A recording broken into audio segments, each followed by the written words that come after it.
happened? An earring fell? It's okay. An earring. That's all right. We'll get it. She's got more. It's all right. We'll get it.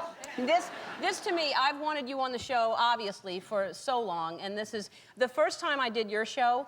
I don't know if I talked to you about this since then, but I literally thought, and I had done Carson, I had done a bunch of things. Yeah. I was wearing a mic, and I thought it was going to pick up my heartbeat. I was so excited to be on your show that I was scared to death that the heartbeat would come through. Oh my goodness. You know, as I walked out. But may I just say, you're doing such a great job. I feel like the mother of all talk shows. You are. But you are doing such a marvelous job. Oh, thank you, thank you. I'm so proud of you. Thank you. So proud of you. Thank you. That means So a lot. proud of you. Really.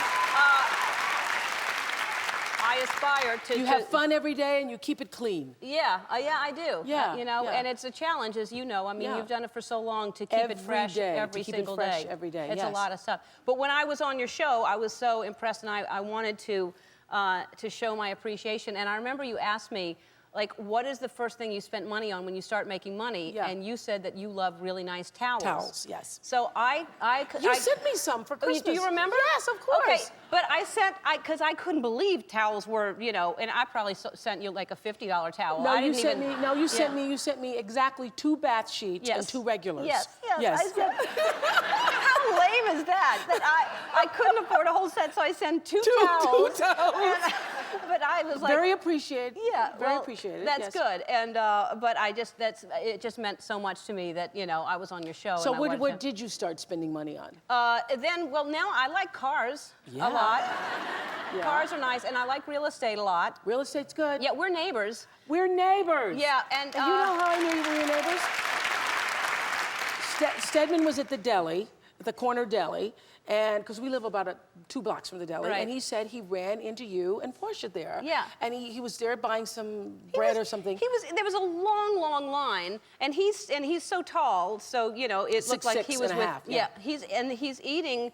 He was only buying a brownie that big, and he was already eating it. And I thought, Oprah, cook for him. What's wrong with you?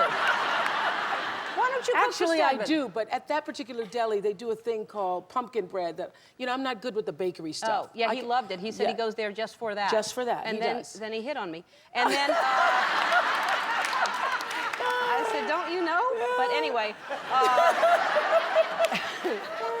But yeah, you do cook, right? I do cook. I cook for him. That's really the only time I cook. Like yesterday I said to him, because we're sitting up there in Santa Barbara, I said, you're the only person eating grits and fried fish right now for breakfast. Yeah. The only person. You know, when I first went to the Santa Barbara market looking for grits, they didn't know what I was even talking about. No. You know, not the place to get grits. No. And we're both from the South. I know grits. You know grits. grits. We have a lot in common.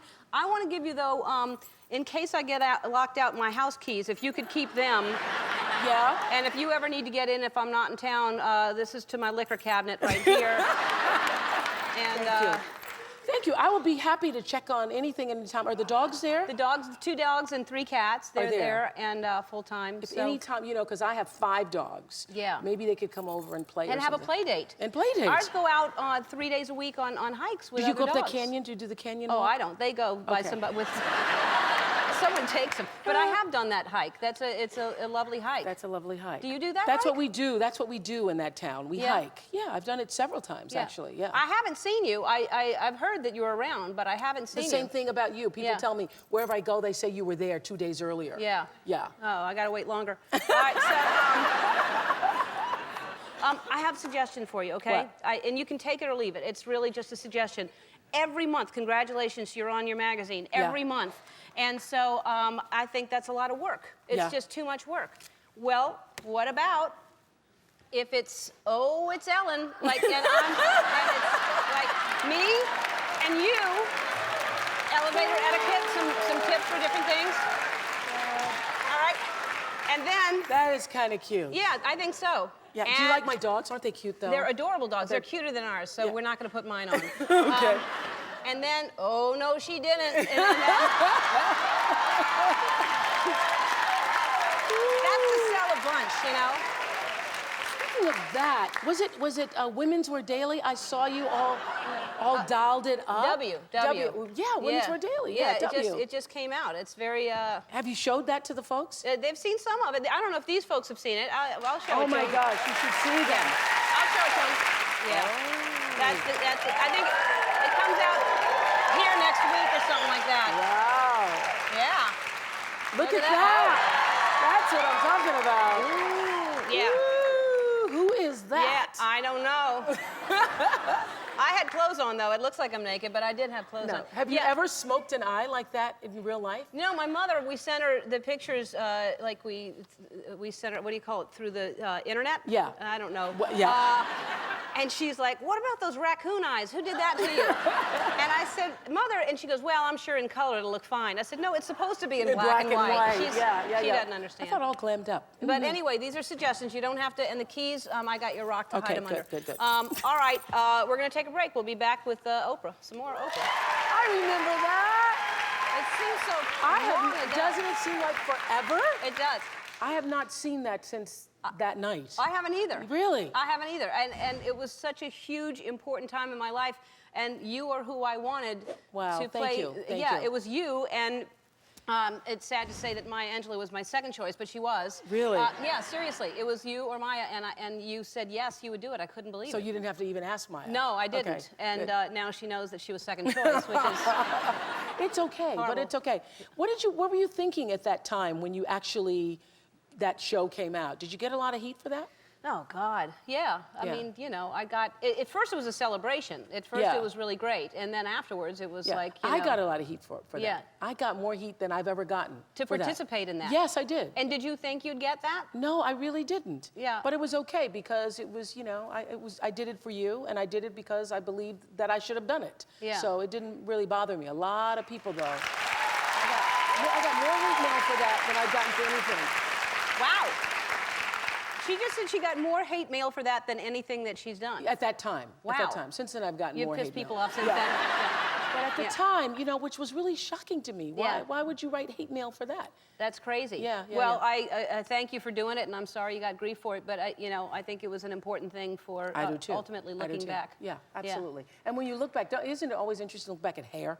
Yeah. For me, it's hair. Oh, God. It's everything. For me, it's hair, and I never know what size I'm going to be when a tape comes up. Yeah.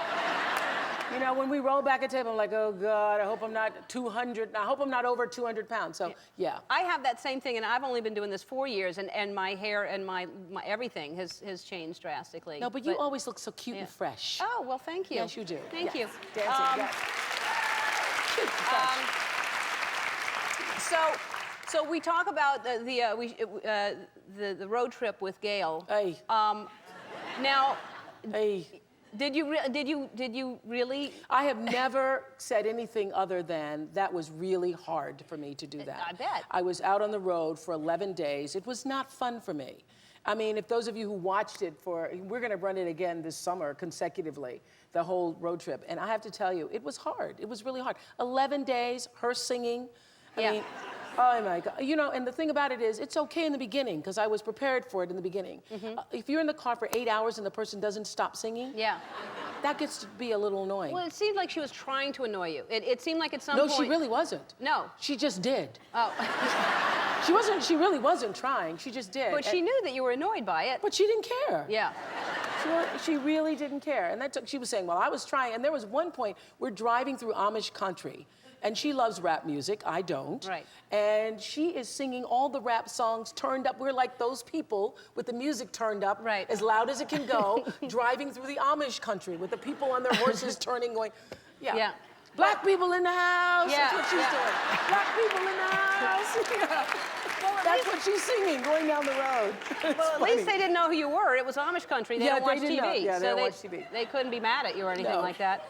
All right, we're taking another break. We'll be back with Oprah. Back with Oprah. You play such good music during the breaks. Yeah.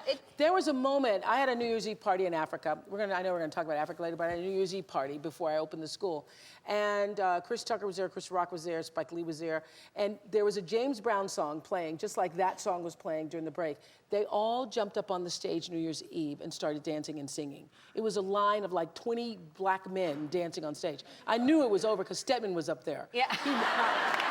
go, what are you doing? So, yeah, it was really great fun. And James Brown makes people want to move, you know? There's nothing like the energy of, I mean, the whole dancing thing for me started as an accident because it really was just about the music. Yeah. And then it just makes me want to dance, and then the audience started dancing, and it's like now this whole show is accidentally a talk show, but mainly a dance show. Mainly a dance show. Yeah. Do you ever dance? Do you ever dance by yourself? I know you dance on the show all the time. Yeah. Oh, yeah. Do you ever, like, you're in your house and the music's just vibing, so it's so good? Did you just have a party for one? Yeah. Well, no, Portia and I dance together all the time at the house. I mean, we really do. That's We start dancing. I think that it's important to dance. Seven's on the road a lot, so I'm usually a party for one. It's me and the dogs. And you dance with the dogs? I dance. No, well, they don't like to. It makes them nauseous. I've tried that. To stand them up?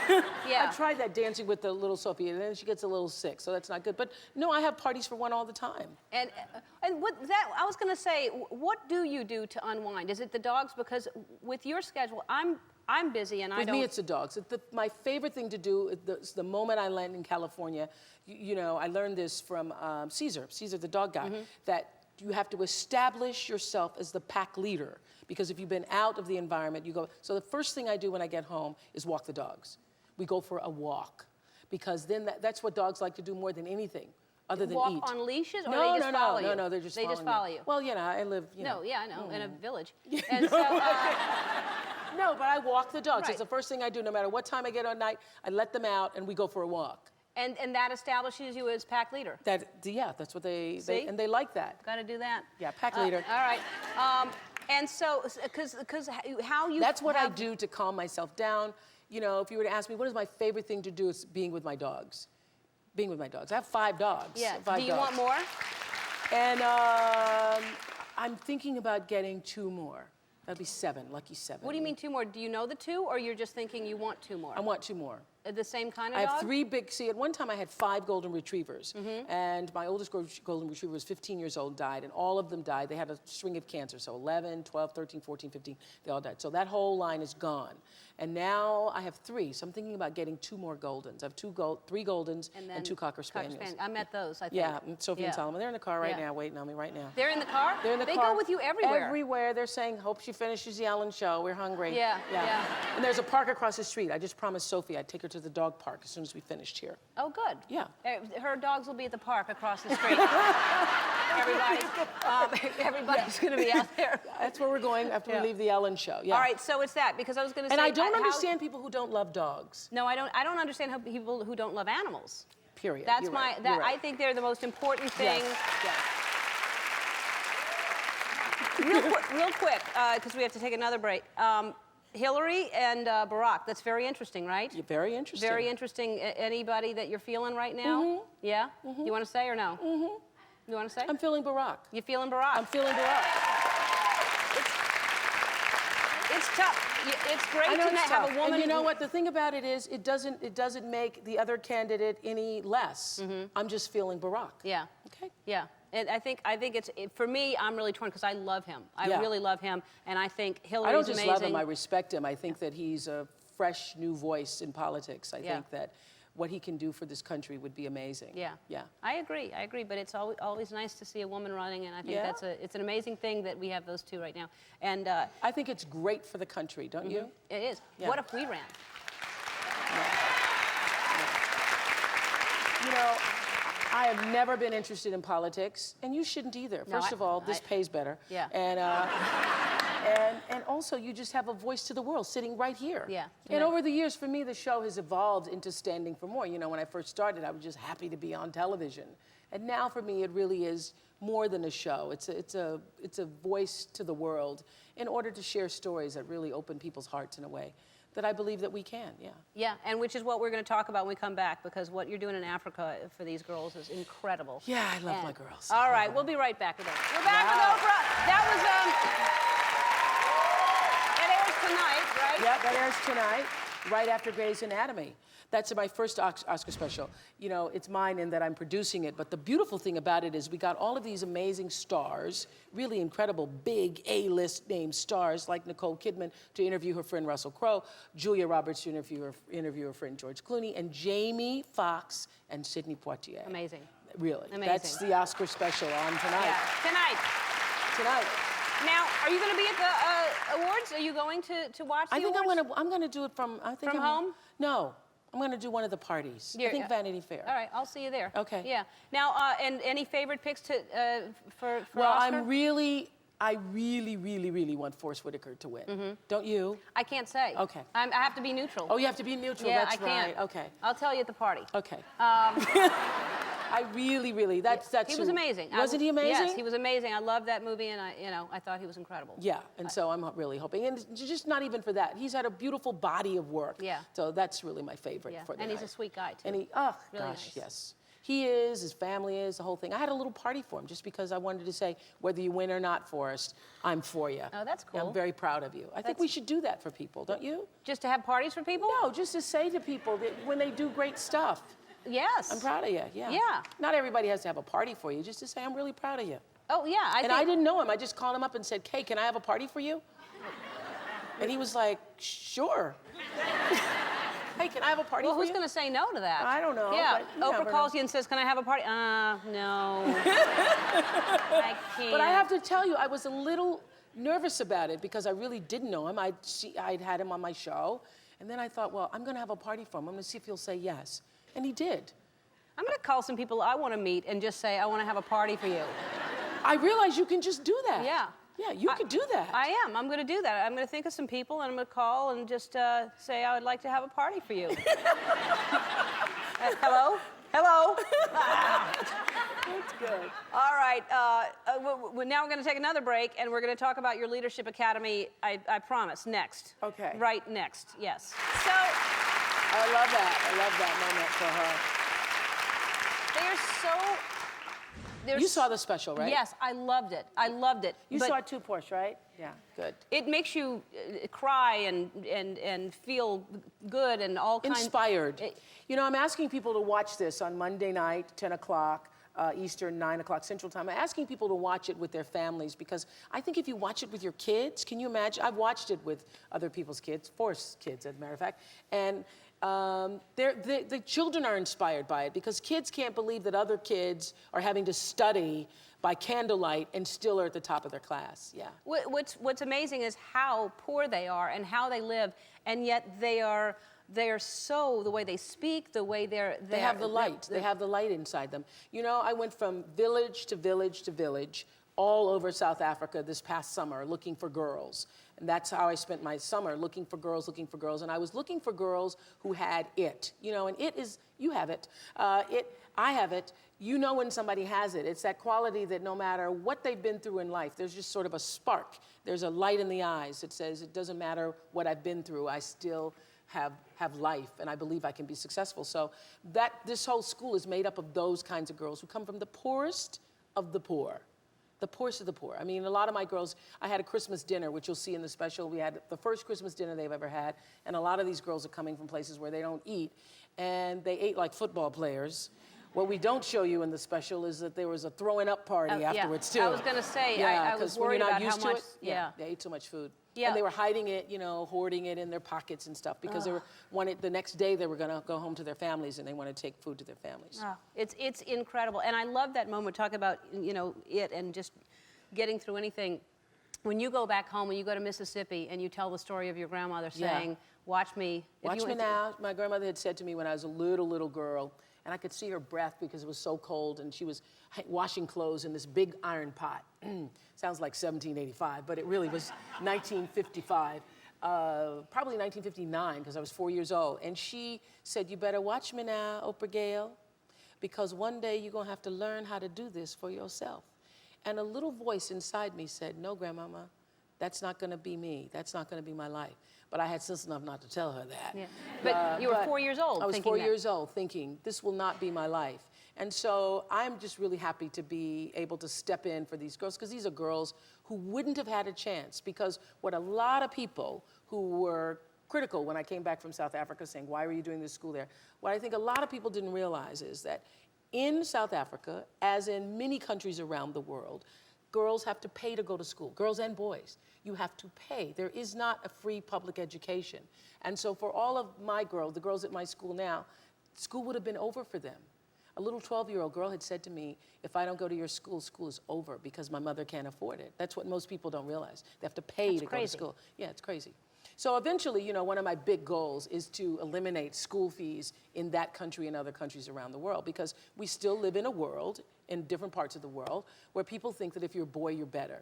And so it's better to educate the boy than the girl. So that's why I wanted to create this great school, and the special is on Monday night. You have to watch the special. It is really amazing, and it's amazing what you're doing. It's not even amazing. It's just, you know what I felt like? I felt like when I looked in the eyes of these girls, I really thought I was looking at myself. You saw that little girl where I thought I was looking at myself. It was really cathartic for me. I mean, it was like a full circle thing for me to realize you're really just helping yourself, who you used to be. Yeah. Yeah. I have a gift for you. I got you.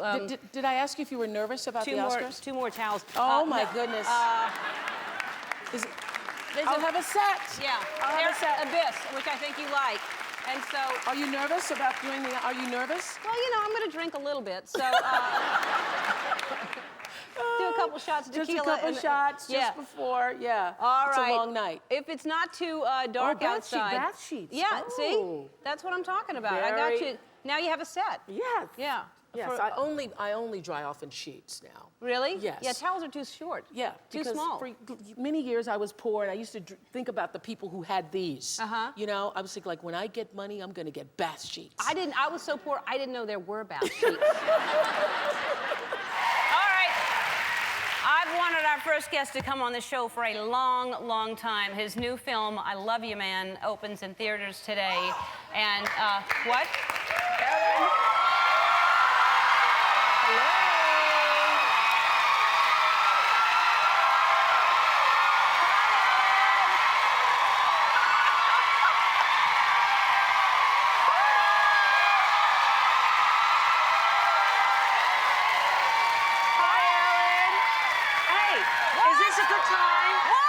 You called me and I wanted to call back. Is this a good time? Wow! Oprah, what are you doing? Where are you? I'm in my office in Chicago. How is this happening? Are you Skyping in or what's happening?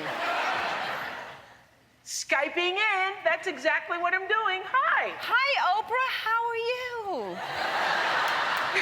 I can't believe this is, how is this happening? I don't know anything about this.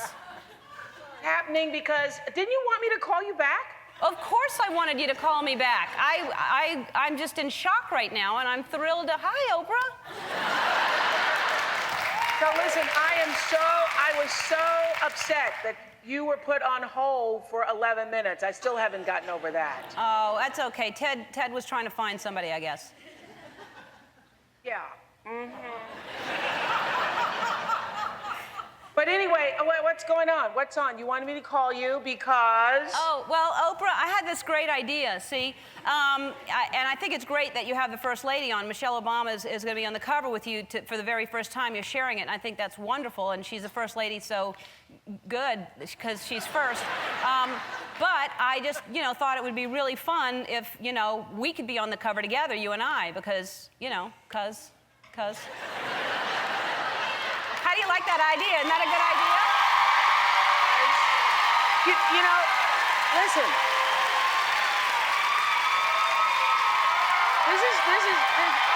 I'm really flattered that you wanted... I could be on with you without, you know, whatever you want. I'm just throwing it out there. Okay, but listen to this. I am really flattered that you want to be on the cover. This is so strange to me because I've seen you on every cover. The other night, I went to the gym. Honest to goodness, I thought somebody was playing a joke because I'd heard and seen that you were doing this on your show. And then I walked into the gym, and there were like 3 covers of you on various magazines, you know, like Ladies' Home Journal this month. So I thought, well, there's Ellen already on all these other covers. I mean, why do you want to be on O? Well, because it's a great magazine, and I just thought, you know, it would be a fun thing. I think people would like it because they love you, and then, you know, I would be like a surprise, like, hey, Ellen's on O, you know? It's like... That's really... I have to tell you. When I first heard about this, and I heard about it because of the 11-minute, you being put on hold for 11 minutes, but when I first heard about this, I thought it was such a fantastic idea. I was only sorry that I did not think of it myself. So I am calling to officially invite you on the cover of Vogue. Are you serious?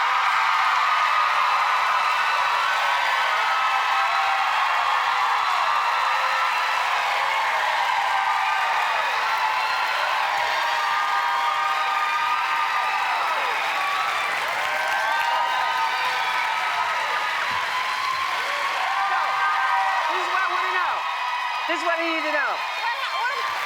I gotta go do a photo shoot. When do we do it? What happens? Okay, so this is what, listen, I heard that, of course, you want to wear pants because I saw you in that prom dress. We don't want to repeat that again. No. Absolutely. Yeah. So I just need to know, do you have like special designers, special requirements? What's your rider? Do you have, you know, certain things you want to have in your trailer? Do you need 2 fans? Yeah, one fan? Yeah, I'll get my attorneys on it right away, and they'll send you something. Okay. Well, I tell you what we're going to do. What we're going to do, I'm serious about this now. I'm serious. I can't believe you're serious about this. I am freaking out right now. Tell me what. When I heard dream the impossible dream, and, you know, in order to set a goal for yourself, a goal has to be something that's really big.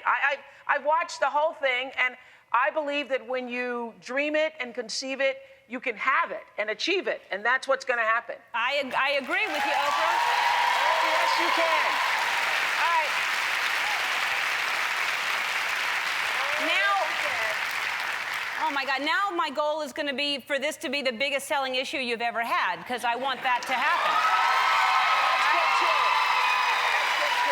That's good too. So thanks so much. I've had so much fun. You know, I didn't want to call. I didn't even want to call because I've had so much fun watching you put yourself on various covers. But, you know, I wanted to end the agony for you. I mean, I didn't even know if you were serious or not, but I am really serious. So I'm totally serious. People, I'm totally serious. Okay. Then we will coordinate our outfits so we don't clash, and, you know, maybe I'll wear pants too. All right, yeah. They're comfortable, Oprah. Hey, I will. All right. I want to live my best life. Don't we all? And I love you, Oprah, and I can't wait to do this. This is going to be huge and fantastic, and I'm excited. And now I got to have another goal. What am I going to do? I don't know. That's what you have to do. Dream another dream. All right. All right. Well, we'll talk soon, Oprah. All right, Ellen. All right. Bye. I love you. Thank you. Bye. Thanks, everybody. It is a fun part. It's a fun part. I know. Yeah. I know, and I know you love that song. I know you love Tina. I think you performed on stage years ago. Yeah. Yes. With that song. With that song. I was the most nervous I've ever been in my life. And I haven't been that nervous. I said, you know, that's it. You don't need to be that nervous in life, where my knees were literally shaking with her. Hi, neighbor. Hi, neighbor. How are you? Do you get nervous anymore? No, I don't. I was the most nervous singing on stage with Tina Turner that I've ever been in my whole life. Well, sure, it's something you'd never do. Yes, and also, I didn't know the steps, and the song was only 3 minutes, 26 seconds, and I knew everything. And then finally, about a minute and a half in, I thought, this is gonna be over. So I better enjoy it. So it's the most fun ever. It's good that you catch yourself in the middle of something like that and say, stay in this moment. Hey, what are you making such a big deal for? You're never gonna have this moment again. Right, exactly. We all need to do that more often. So I saw you, it was such an honor to be at your gospel brunch in, Oprah invited some people to her house, well, the night before to a screening to see Selma, which is an amazing movie. You must see that movie. Opens today. Thank you. It's necessary. Very.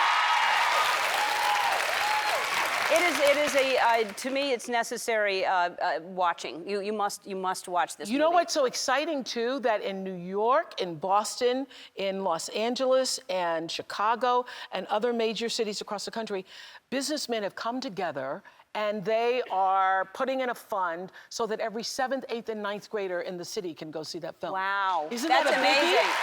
That's big. I've never seen that happen before. It's a history lesson. Yes, It is. yes. Oh, that's so great. Isn't That's it great? so important. So there was a screening, and which was wonderful to see. Which I had all the legends who were literally, had been, you know, they were the people who were on that bridge 50 years ago. John Lewis and Andrew Young and Diane Nash. So I wanted to celebrate them. And then the next day we had this gospel brunch. A gospel brunch at your house. Yes. Which was amazing. Yes, and I looked around and there was a moment where I thought you were like, what is going on Me? here? Yes. No. Have you ever like done Baptist church before? I've never been to a Baptist church, but I was loving it. Were you loving it? I was emotional because it was emotional. The songs were emotional. I was worried for you. I didn't know if you thought people were going to start speaking in tongues or something. I didn't know. No, you weren't. I was waiting for some snakes to come out once in a while, but no, I didn't think that at all. You kept saying, you know, we're bringing church to Montecito, and I think you were worried about some people there, but yes, not me. Not you. No, not Portia. Portia and I were totally, and I just was very emotional because, and there were a lot of tears because the songs are moving songs. Yes, B.B. Winans. It was great. And to have those people who actually were a part of the movement 50 years ago, that was a moving thing. I'm glad you could be there. Yeah, I was glad I could be there too. Yeah, we took a selfie. Yeah, we did take, well, the best one was, there was a... Hello. It looks good of you, right? That was... Very nice light on my face. Now, you're the one who started all of this. I don't know if I started it, but here's the thing. We took a better one, but I didn't want to tweet it out because there was a leaf in your face. And I wanted the picture to be good of you. That was nice of you, but, you know, I still think of you at the Oscars in that moment. You changed the selfie world. Well... You changed the selfie world. You did. Hey, we both have birthdays coming up this month. Yeah. And it's exciting. I still have the present you gave me last year. I know, thank you. Did you get my text? Yeah, you sent me a text and I was watering the orchid that you gave me a year ago, and my goal was to keep it for a year, and I did. And now you're done? Well, I still got a few more days. How do you... There it is. That was me just... I was there watering, and I thought, gee, would you appreciate the fact that I still had it? Of course, I would appreciate the fact that you remember. You must get so many different flowers and plants that you know that. But I remember that was yours. Wow, how'd you remember that? Did you have names on them? No, it said.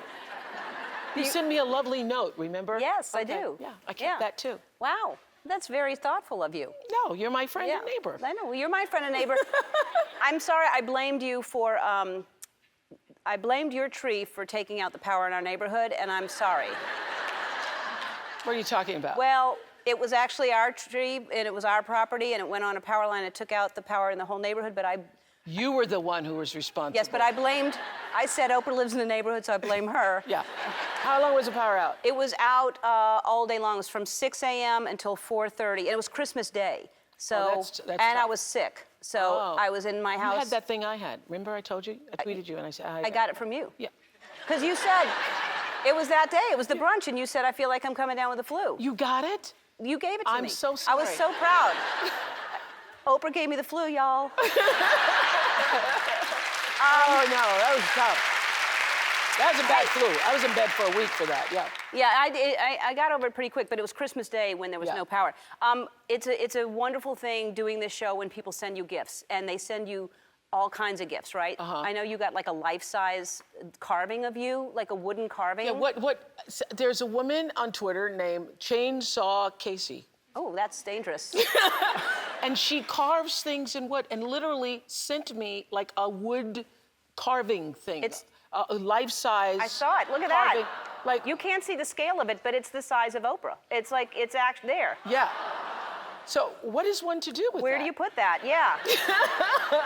It's like when you see those bears on the side of the road that are carved out of like there's an Oprah. But Casey does it, and she does. Wow. This, just does it. Has she done one of you? No, don't do it, Casey. Don't do it. I don't want it.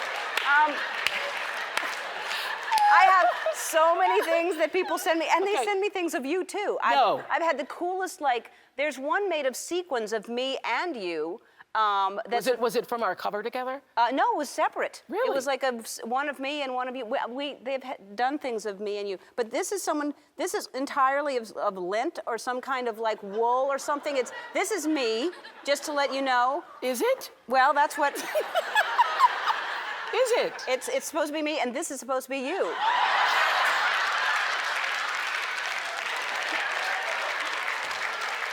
I actually think I look more like me. That looks, but then you look like you. Yeah, I do. I think you look like Rita Morano right there. Have you had something made out of soap? I've had that too. Oh, I've had that. Yeah, oh, sorry. Oh, I've had that. That's Soap? Soap? Oh, boy, that was the 90s. Yeah. I had that in the 90s. Yeah. All right, we'll have to compare sometime. Okay, it's good. Yeah. All right, we're going to take a break, and the cast of Selma is going to come out after Yay. this. Oh, yellow! Oh, yellow, and Ijoko. It's not that hard. It's just you're not used to seeing a certain word until it kind of comes into your consciousness, and now it is in our consciousness. Now it is. And I did not know when we were at the brunch at Oprah's house that you were in front of me. I saw you and your wife and your beautiful children. And I said congratulations, and I was like, "Ooh, I don't think that's him. I don't think that is the guy," because you gained so much weight to play Dr. King, right? Yeah. Well, that's the best compliment you can pay me. Thank you. I did not, because I said congratulations, but then I was like, "Oh, I don't think that's him." Yeah. No, if you had said, "Wow, you really look like Dr. King right now," having dropped the 30 pounds, that would have been. Yeah. It's amazing what that did. It really transformed you completely. Yeah. And this and the hairline. I think they cut the hairline back too, so that helped too. Shave that back. Wow, that's risky, because what if it didn't grow back? You know what? And a lot of African American men have a real thing about that. When I said, "Yeah, I'm going to shave my hair," "You don't want to do that, brother." I don't know about that. You know, so yes, but thankfully it's back. That was bold. And you both are British. We're British, and we are British. Can you tell? And we're also British Nigerian. Yeah. We My brother! Who is that? He's behind the camera. He's behind camera too. There you go. Where is he? Yeah. Fellow Nigerian. Bawani, I love it. My cousin. There you go. Yeah. So the Ijoko, the Yellowo, it's all these. I thought your brother really did show up. It's a surprise. I didn't know. I'm like, really? That's amazing. That is amazing. But I mean, did you know each other beforehand? No, not all British Nigerians do know each other. we haven't found each other yet. I've been a big admirer of your work, and likewise. So to get to do this with her was just. But you would think if you're British, you're Nigerian, you're still in the same field, you're acting, that you would know each other. Well, you moved to the States before me. I was still in the UK. You'd sort of established. I moved here in 2007 to try and forge a career. I think you've been here for quite a while. I've been here for ages. I'm a Brooklyn girl now. Right. Are you? You live in Brooklyn? Yeah, that's my hometown. Wow. And David, where do you live? I live in Tarzana, here in LA. Of course. Why is that funny? Well, why is that funny? This is what happens. There are certain things in a British mouth that just sound so right. Tarzana. I mean, really. It is. Really. But so unexpected. It is unexpected. So unexpected. But but it's nice. It's a. What would be interesting is, like, as a producer with Plan B, Jeremy Kleiner and Dee Dee Gardner, I was looking at the dailies every day until the very first scene. You all saw it, right? So the very first scene is the very first scene, first day shot, is the scene where Mrs. King comes to the jail cell to meet Dr. King, and he says what he says. And I was like watching the dailies, and then you are speaking like Coretta King, and then you stopped during the break and said, "May I please have a glass of water?" Like, are you sure it wasn't a cup of tea? I'm sure it was a cup of tea. Just a cup of water and a cup of tea. It's just so strange. David was always in character. He was always in the accent. We couldn't get him out of it. He was such a pro. He would always stayed in the King accent. Stayed in the King accent permanently. It was necessitative for me, though, because you can't shoot in Atlanta playing Dr. King, where he's from, talking like this. I mean, people would literally be like, "Oh," okay. I'd walk in and say, "Yes, I'm here to play Dr. King," and I would have the Tarzana response. Everyone would laugh at me. No, you simply can't. No, you can't. But Are you doing me again? No, I'm not doing it. I'm just saying I can't. She always makes me sound like but you Oliver both do Twist. impressions. You do an impression of Oprah, right? Do I really? Is that it? Okay. Got it. Okay, that's it. I'm not doing any more of you. Not doing any more of you. Okay, good. All right, we'll take a break and we'll talk more about the movie after this. In essence, that's what the whole movie and the movement was about, you know? The whole movement was about that. The clip from Selma just now, and I tell you, from the moment, it's such a beautifully shot scene, the movie, and the opening scene is heartbreaking, and I cried from the moment I sat down and until the end, and I could cry thinking about it right now. I mean, and I'm sure, but I would like to say 100%, I would be one of those people marching with you. I would have marched with you.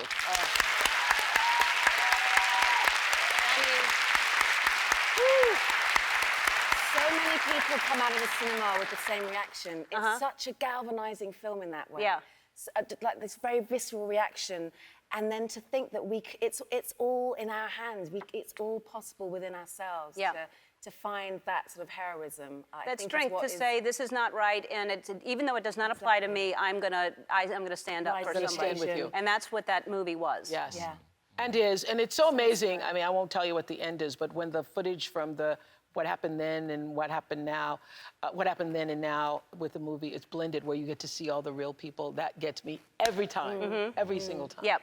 Yeah. Yeah. And to be on that bridge with some of the people who actually did it, you know, because this only happened 50 years ago. So people in their 60s, 70s marched with us. They insisted in the boiling heat to march with us again, because for them, I think it was a full circle. And I have to say, for some of them to see you there marching with them, considering who you are and what you've achieved, and to be right there with them was just extraordinary for everyone present. Because there were a lot of people too. I mean, obviously a lot of extras from there, and that must have been.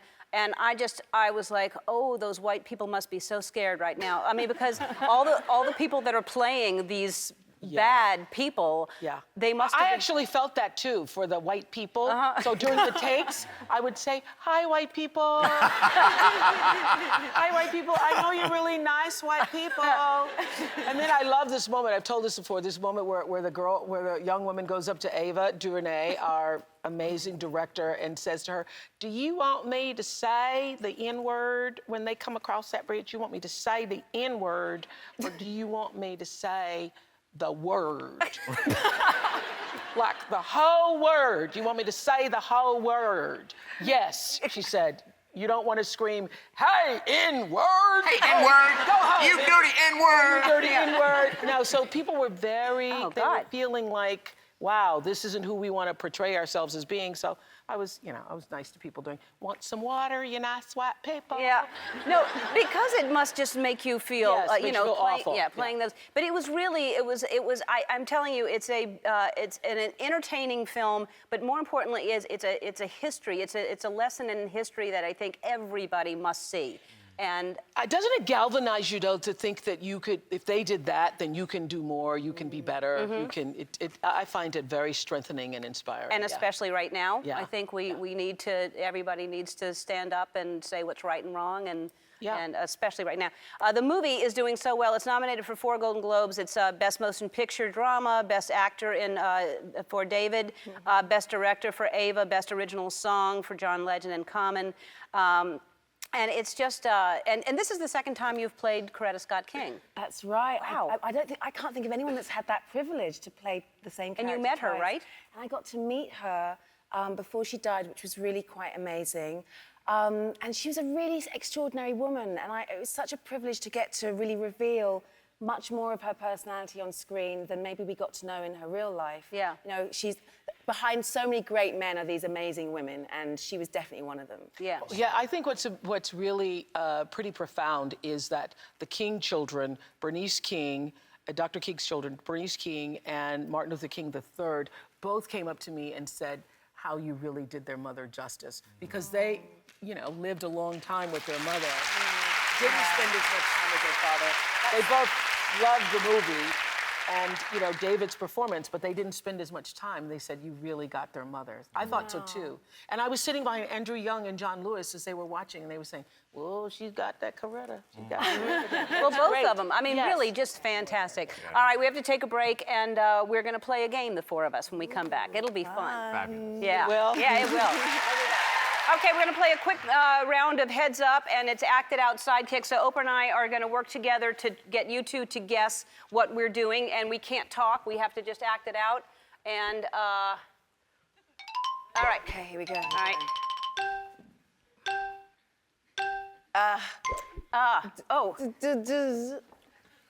Mine. No. Push.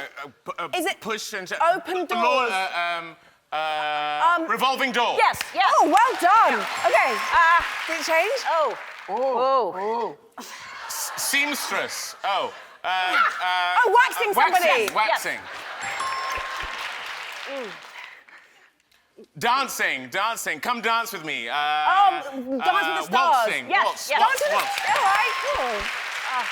We're doing well. What is that? Gone with the wind. Loving each other. Love me, do. Snuggy, Snug. bedtime. Get off me, humping. No. Just love. Ebony and ivory. It's a beautiful thing. Ebony and ivory. Sleeping. Spooning. Yes. Spooning. Okay, cool. That was hard. Lipstick, makeup, mirror, mirror. Okay. You're good. Selma opens nationwide today. Did Go we win? see. Of course we won. We all yes. won. Everyone It's wins. me and you. We won. We won. Yes. Everyone. Fun. You look great. Well, thank you. Thank you.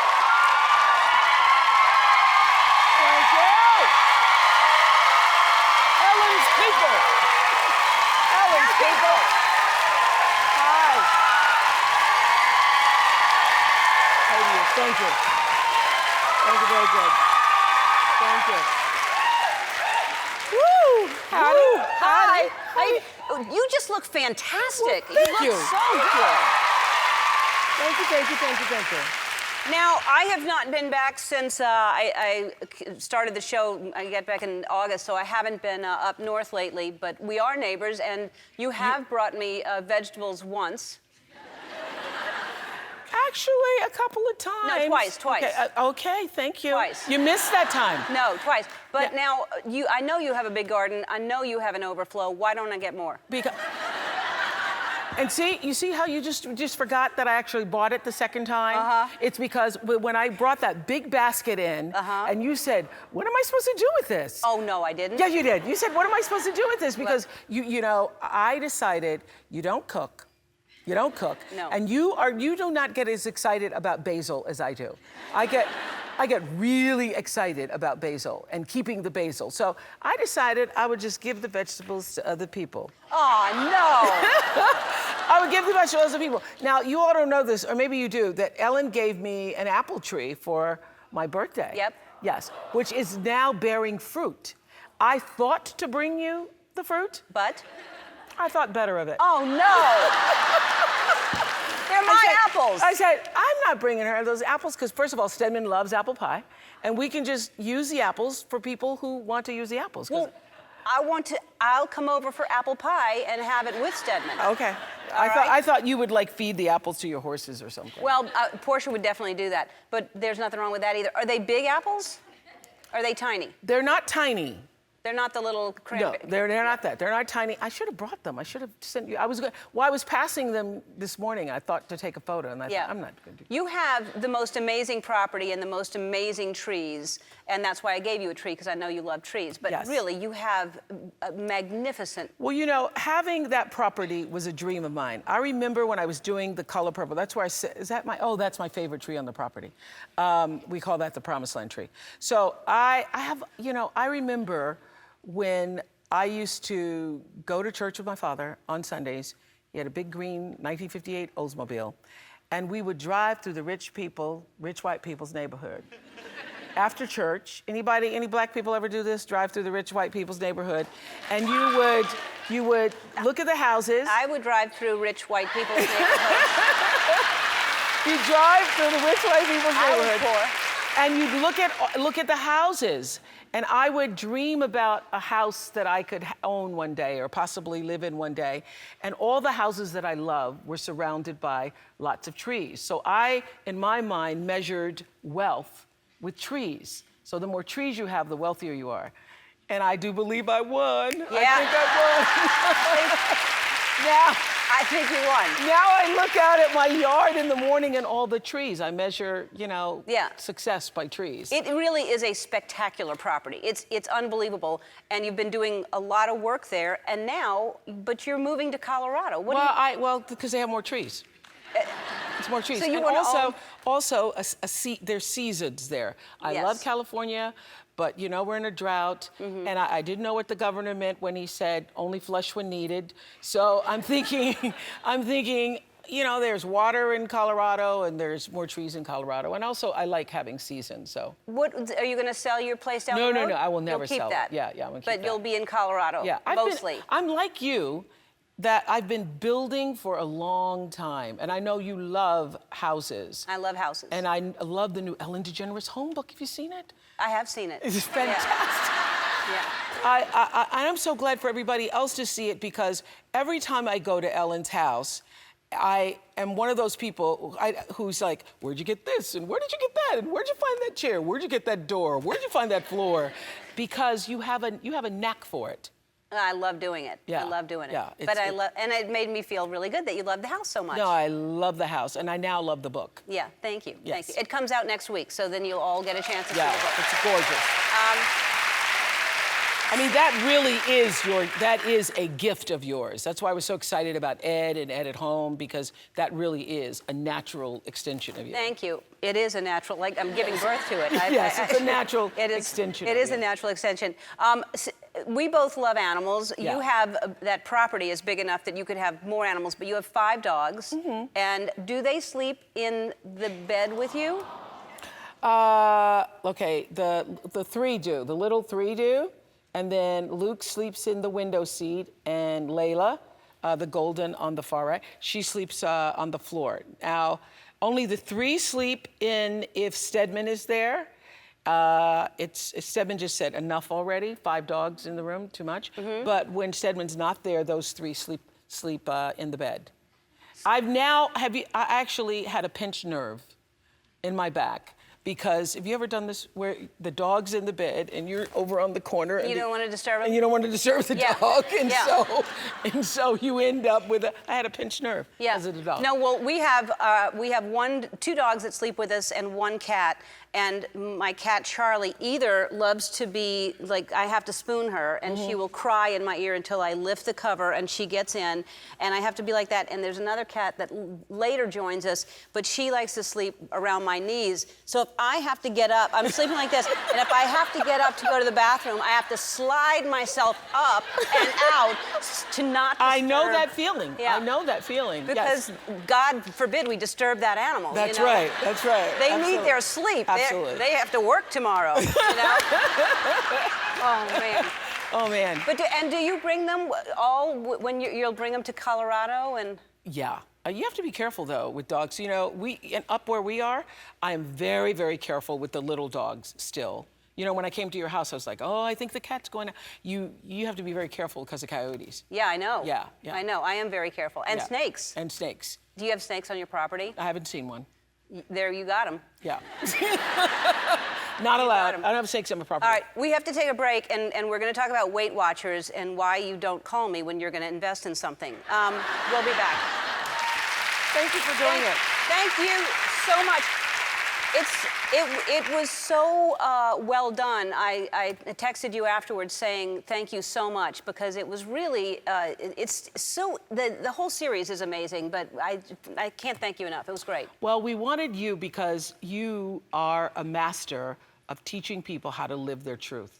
And I think, obviously, the show is wonderful and fun, and people love you for who you are. But I think your true legacy, the real work that you've done on the planet, will be teaching people how to live authentically as themselves. That will be your real work. That's your real work.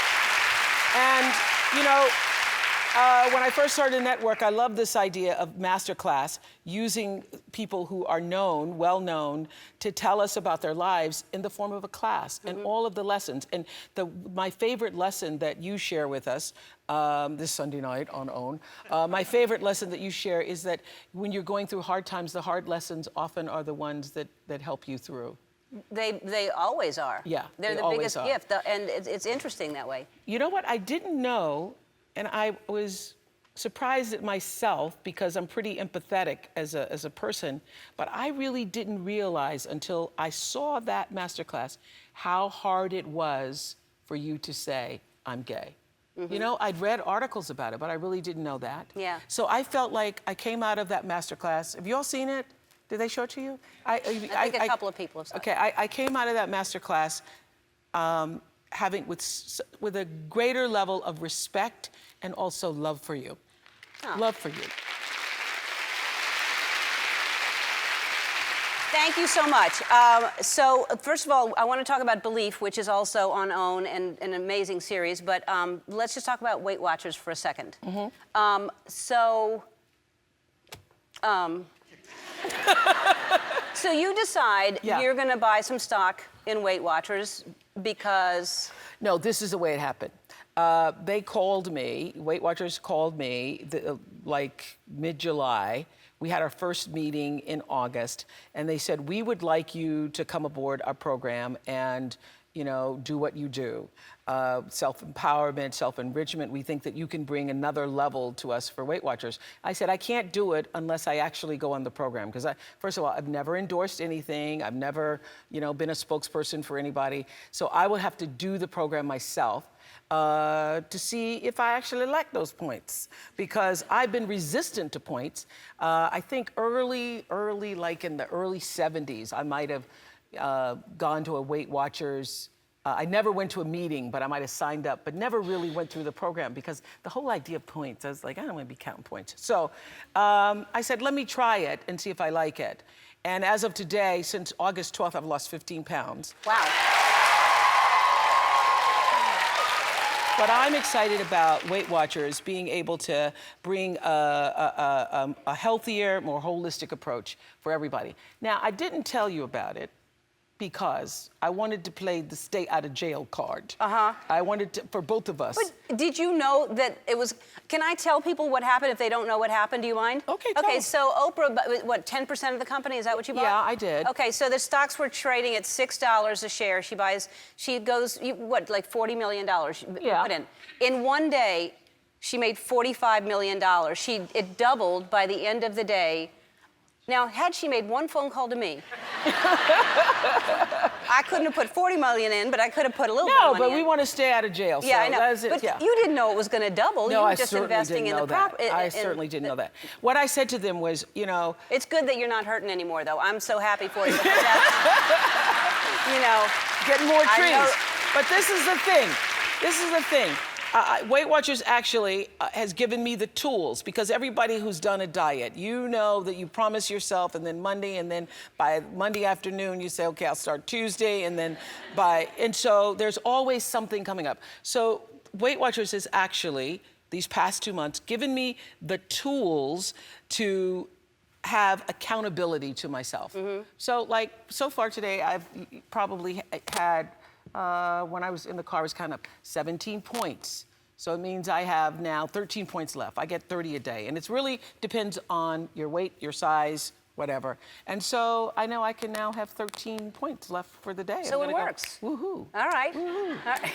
Yeah. Well, you look good. We have to take a break, another break, and we'll be back. We'll talk about Belief. Let's talk about Belief all right, when we come back. Just that alone. That is, okay, so that is Belief. It is a 7-part series on OWN, and there are 2 left, tonight and tomorrow. Tonight and tomorrow. And tell everyone what it's based on. Well, I wanted to create a series that actually connected us on the planet. You know, I do believe what Maya Angelou had said to me many years ago, we really are more alike than we are different.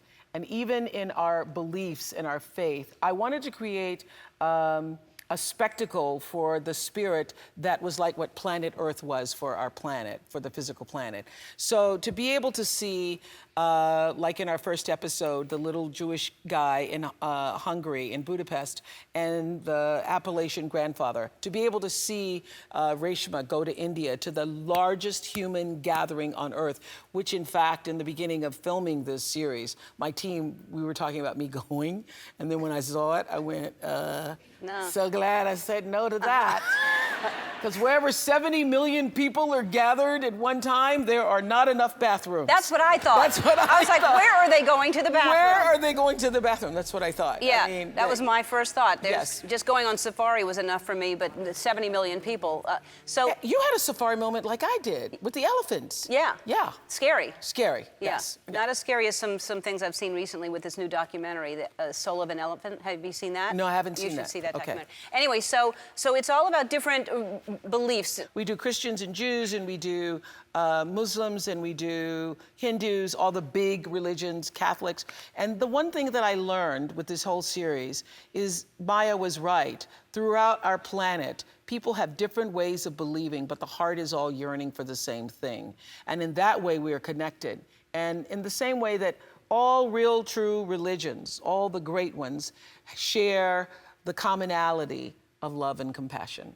So if there's no love and compassion, then what is the point? Yep. What is the point? That hopefully is enough. Yes. Well,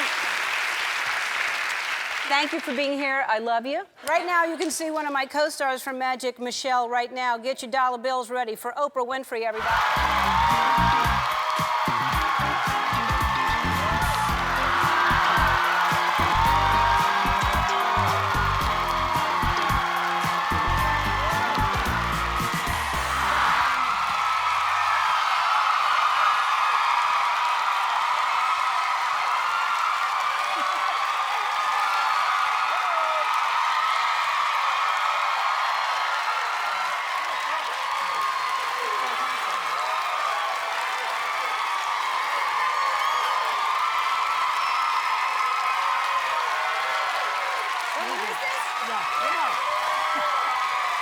I love it. Yeah.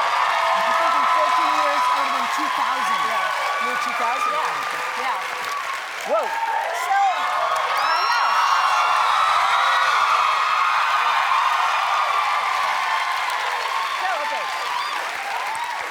So, Oprah is here. Have a seat, y'all. Oprah is here because, of course, she's in Magic Michelle, which was, you were fantastic. It's hard to drop it that low, I know. Yeah. And you did it. Oh, dropping it. Oh, man. You are really, really good. So you're here on the lot you have a new show, and it's called Queen Sugar. And Queen Sugar, which premieres tonight, and I'm over on the lot, Warner Brothers lot, doing a premiere party. I'm telling you, this is so good. I was texting her, I watched the first one, and I was like, oh my God, this is so good. And then you said, I'm watching the second one, and I'm watching the third one, and send me some more. I watched all 3, and I don't have any more, and I want more. I will get you more. Okay, there are 13 of them, right? 13 episodes, starting tonight. It is so good. It is, you're just hooked immediately. Yeah, it's Ava DuVernay and I sat on my porch last year and came up with this idea that now has come into fruition, and I'm so excited about it and happy to celebrate it here on the Warner lot. Y'all are gonna love it. It's on. It premieres tonight on OWN, right? Yeah. And did you? 10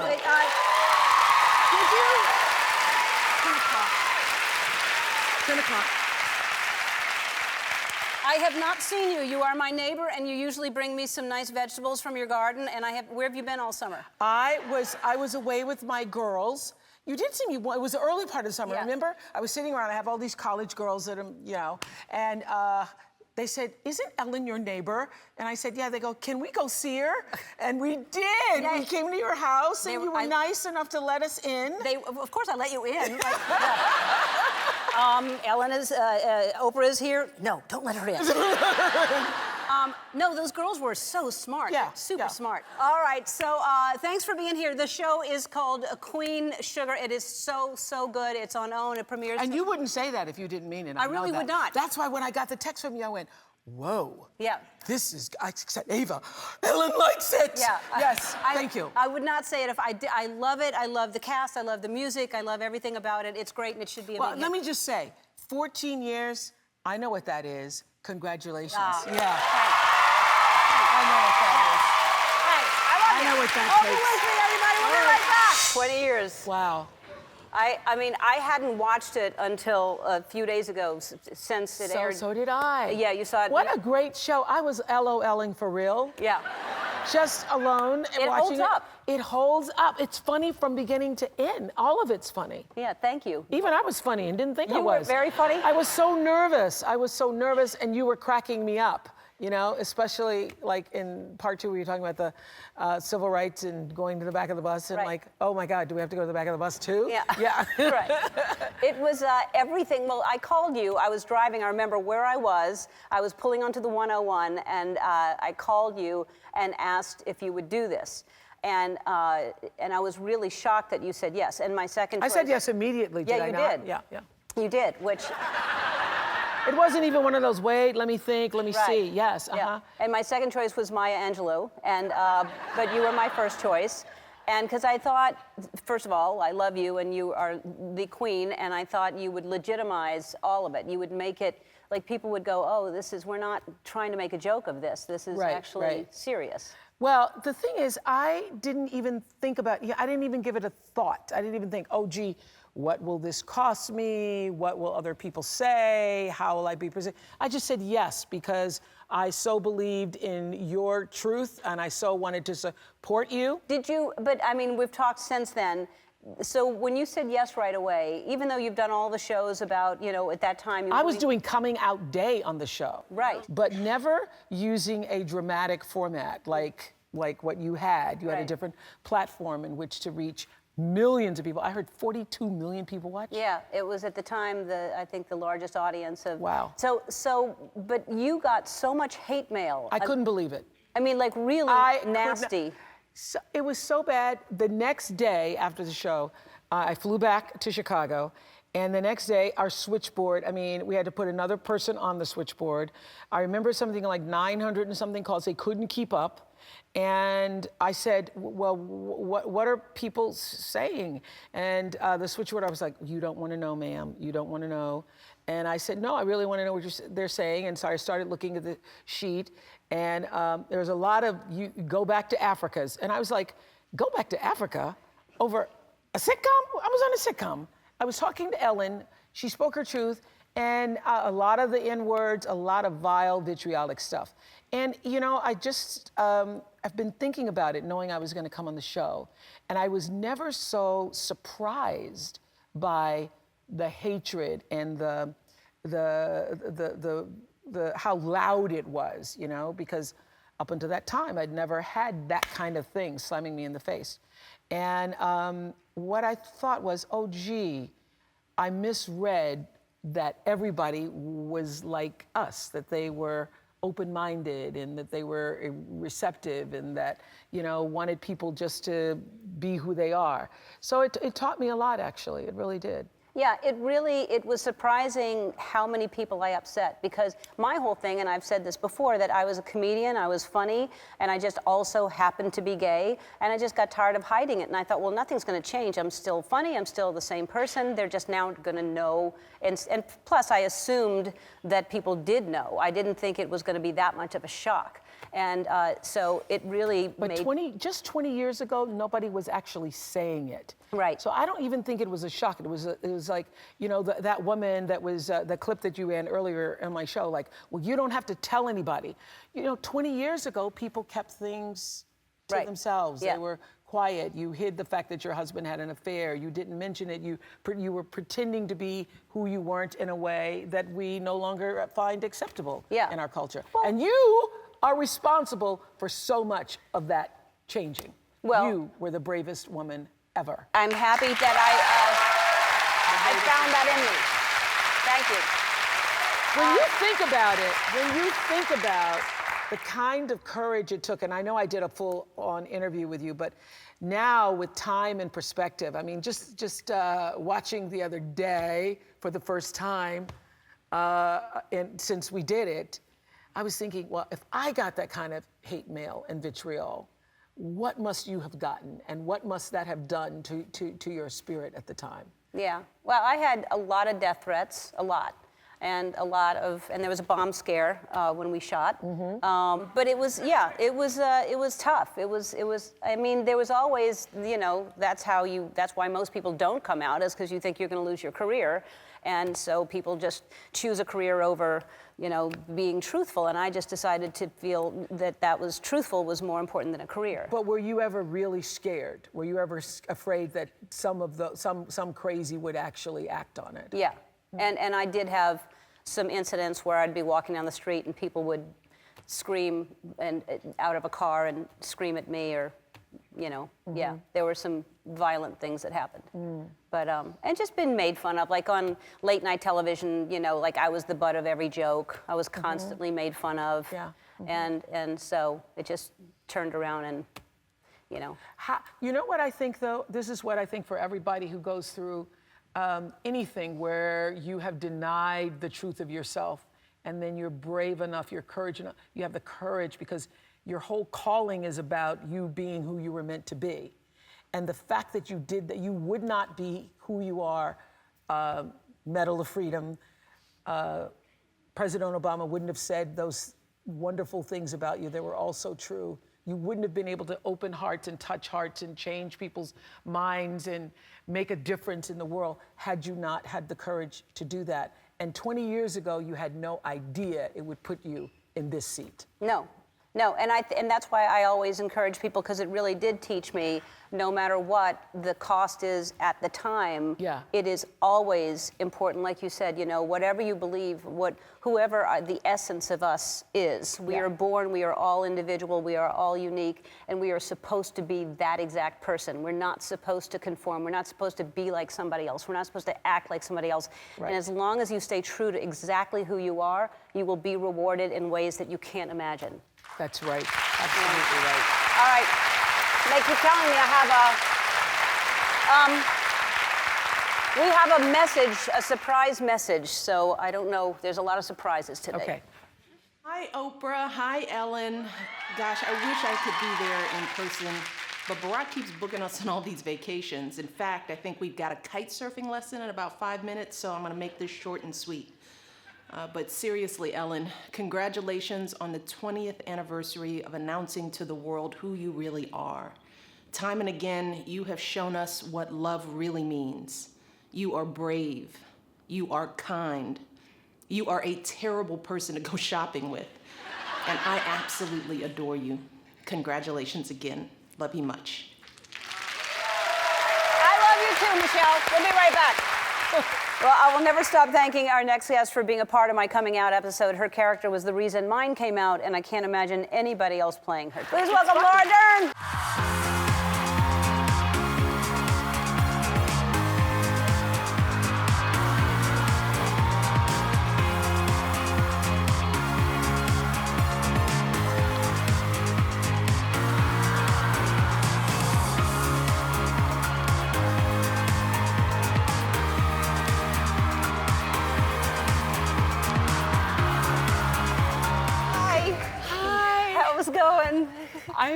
I'm so moved to get to be here with all of you and share this extraordinary I'm so happy that you're here. And like Oprah said yes right away.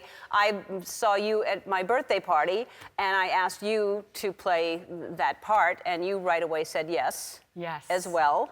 And what do you remember about that when you think back? I remember, just listening just now to the two of you, I remember the same bliss of getting to be part of supporting you in this moment, and what a privilege and an honor it felt like. And I didn't think twice. And it's so amazing that the three of us never talked after about all the things we went through and shared, because it was only after I'd said yes and we were starting it that I started getting calls, which were so shocking to me, of friends and colleagues, even gay friends and colleagues, saying, "Are you sure you want to do that? That seems scary. Are you worried?" And I didn't have a worry at all. You were like, worried about what, right? Yeah. And so... Yeah, and then you were punished as well. You didn't work for a year just because you were on that show. Yeah. And you're not even gay, but people thought you were gay. Yes. I mean, even I hurt straight people through this. I'm hurting everyone. Like, so yeah, it was unbelievable that when I talked to you after that you were punished as well and not able to work. But the thing about that you were so comforting in that scene, because saying I'm gay. Gay people, just for you straight people out there, gay people don't just go around saying I'm gay because you don't need to. For the people that know you're gay, so no one says it. So for those words to come out of my mouth for the very first time, to say I'm gay, even rehearsing it, I would burst into tears every single time.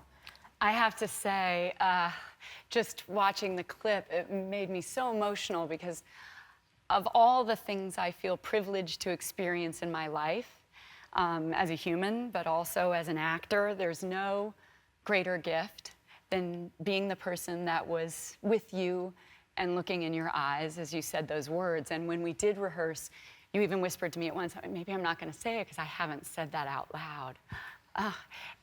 And watching you have this catharsis or ritual and the audience support and us sort of literally holding each other. I remember kind of holding each other up through this very emotional moment. It was so profound, and I feel so blessed that I got to be there and witness that. Well, thank you for being there for me, because it really was a charged moment. It was really amazing.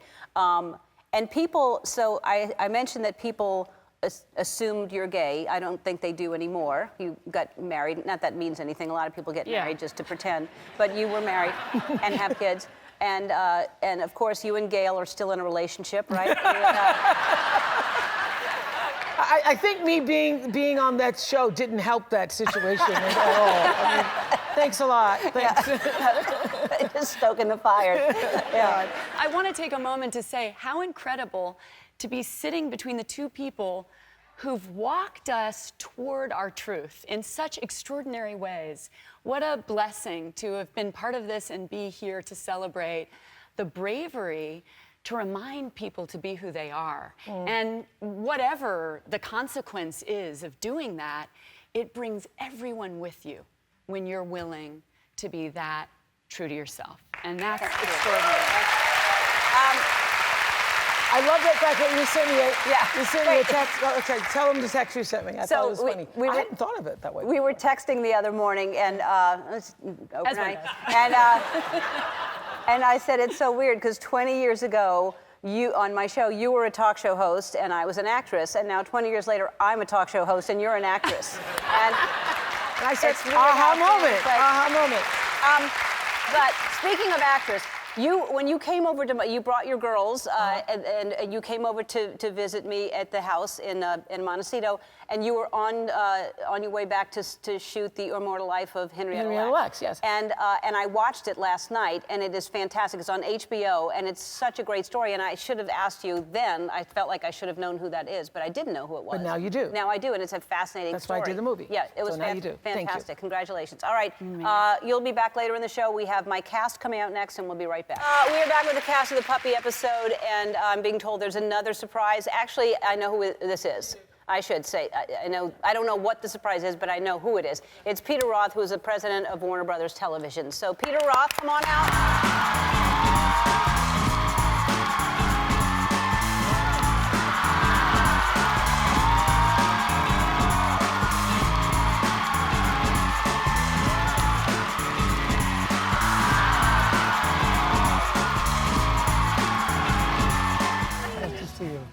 Hi, Peter. Hello, Ellen. How are you? I'm just dandy. Just how are you? I'm great. I'm very, very excited to be here. This is an important day. Oh, I thought you were going to say you were gay. Okay. No. This would be the time to do it, Peter. No, what I want to say to you is that on behalf of all of us at Warner Brothers, in recognition of this important and outstanding work that you do, we are going to be presenting a check for $50,000 to the Human Rights Campaign. Thank you so much.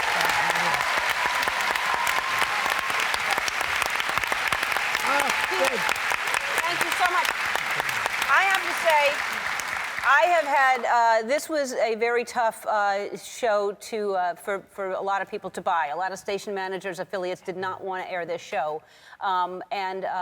You have been a tremendous support, and it has been unconditional, and that means the world to me, that you believed in me when 12 years ago, has it been longer? 14? I don't know how long I've been doing this show. 14. 2003. Thank you. Oprah knows how long I've been doing this. Oprah Oprah asked me when we first started, she goes, how many shows do you do a year? I said, I don't know. She goes, how do you not know how many shows you do a year? Anyway, I really do appreciate the fact that there has been this kind of love and support and belief in me, and I'm glad I could do you right. You always do us right, Ellen. You do all of us right. Thank you so much, Peter. All right, let's take a break. We'll be back. Well, this was very, very special. I want to thank Oprah Winfrey, Laura Dern, the cast of Ellen, and all of you for being here today. I also want to thank everyone who has supported me every step of the way. Obviously, we have come a long way in the past 20 years. Even when the show started, the network was very uncomfortable with me even talking about my sexuality or my relationship. And now we're here, and I've done a whole show about the fact that I'm gay. So we have come a long way, but we still have a long way to go to make sure everybody has the right to be who they are. And one way we can start, and I say it every single day, is to be kind to one another. Bye. Hey. Hey, you look fantastic. Thank you. You look absolutely fantastic. Thank you. All right, before we talk about anything else, you were on the air a long time, and you have gone through a lot of different things that the world has gone through, and talked to a lot of different people about sadness and things going on. So what are your thoughts on Las Vegas? We don't need to talk about it long, but I just want your thoughts on it.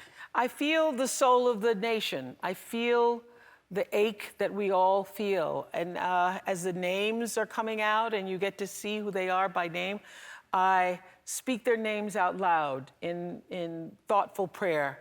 And I think this is a time for all of us to, first of all, appreciate the ordinary. Because I still think about, not just on the anniversary of 9/11, I still think about sometimes at the oddest times, when I'm putting on my shoes, when I'm taking a shower, when I'm going to pick up a rope. I think all those people that morning did the same thing.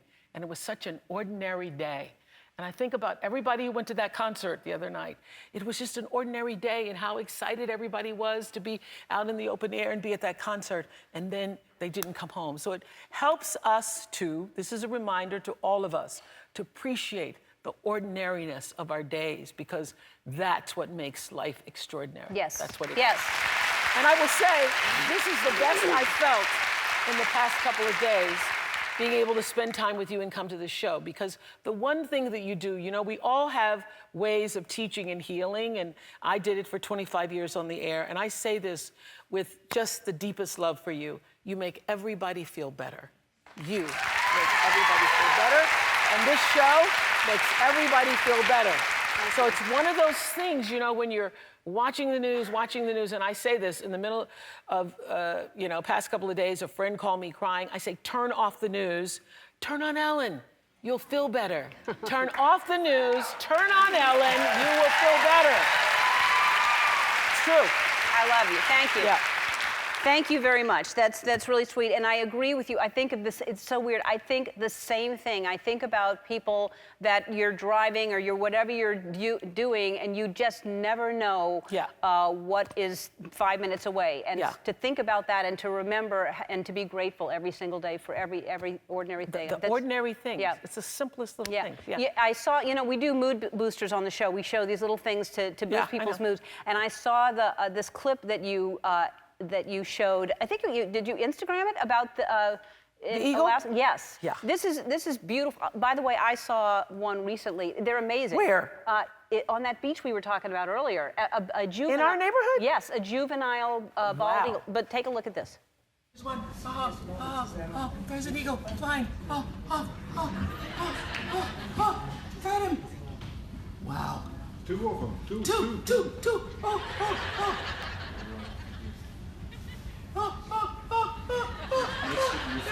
You're following the pigeon. Following the pigeon. That's amazing. You're like the double rainbow guy. I always talk about this, that we're neighbors up in Santa Barbara. Yeah. But now we're really neighbors. Now we're so close that we have a fence line.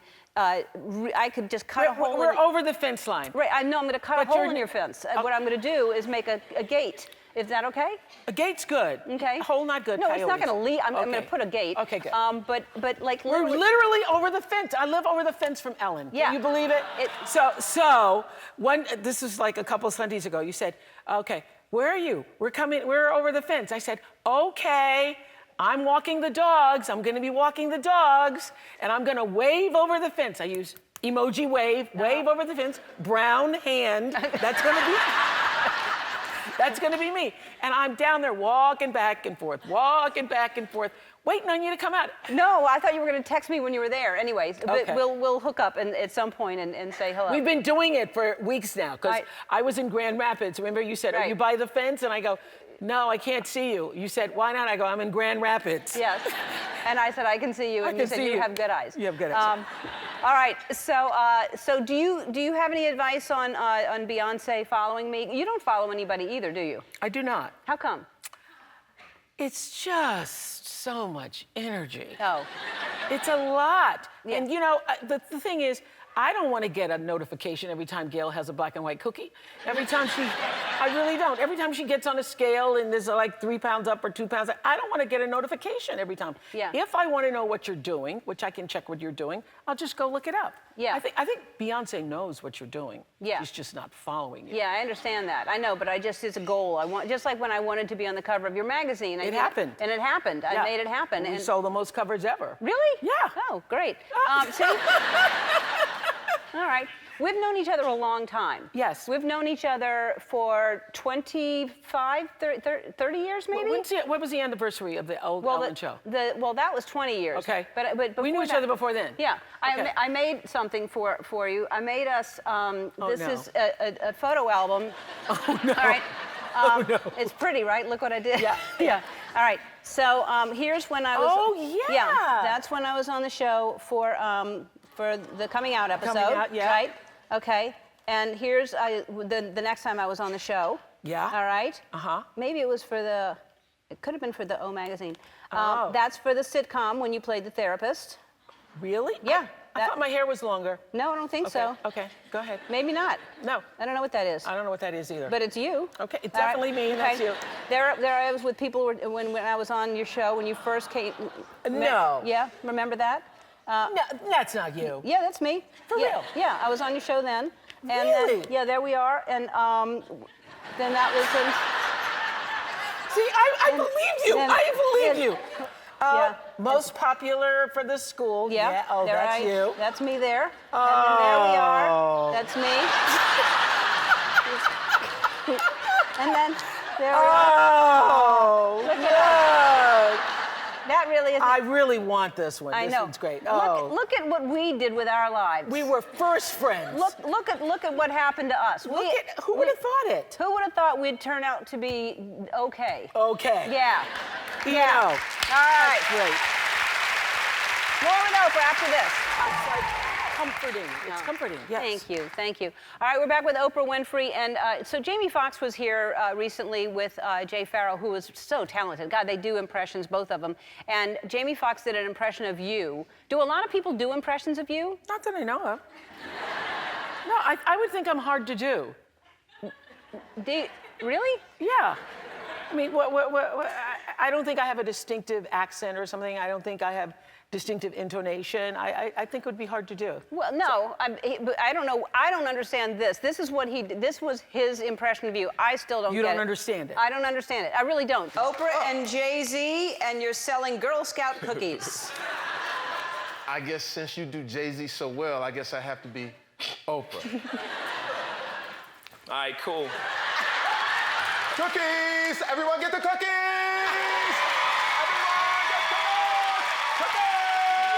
Everyone look underneath your seats and get the cookies! I didn't. I don't think I do that. No. Do I do that? I don't think you do that. I don't think I do that. No, I don't think you do that. I think it's trying to connote excitement. Right. I do get excited about certain things. Yes, Yeah. but it's genuine excitement. Yes. Yes. And I find myself sometimes just, with my dogs going, come here, Sadie! Like your dog, when you call your dog, come on, Sadie! Sometimes I do, Really? actually. Yeah, I do. Let me tell you, and I told you this because everything that's going on in the world is just tough right now. It's really tough. And Oprah has a new book. It's called The Wisdom of Sundays.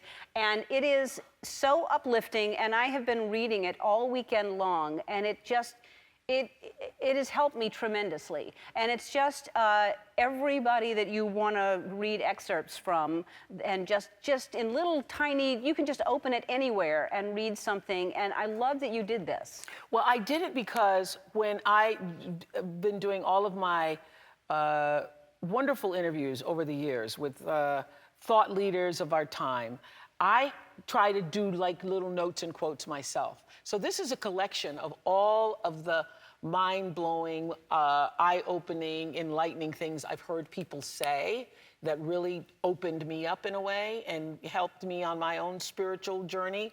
And I just wanted to share that with people. And I always am looking for ways to share what I know and to offer what I have learned. And this is perfect. I really do love this book, I have to say. I really do love it too. And it is, like I said, I mean, I sat down Saturday and Sunday and just read through it. And you can open it on any page. And read it over and over again. It's just every single day, it just makes you feel better. Well, thank you. Oprah's book, The Wisdom of Sundays, is available October 17th. Today, you're all going to go home with a copy. Great to give to friends as gifts. Yes, a great gift. It's a great gift. All right. It's a great gift. All right. Yeah.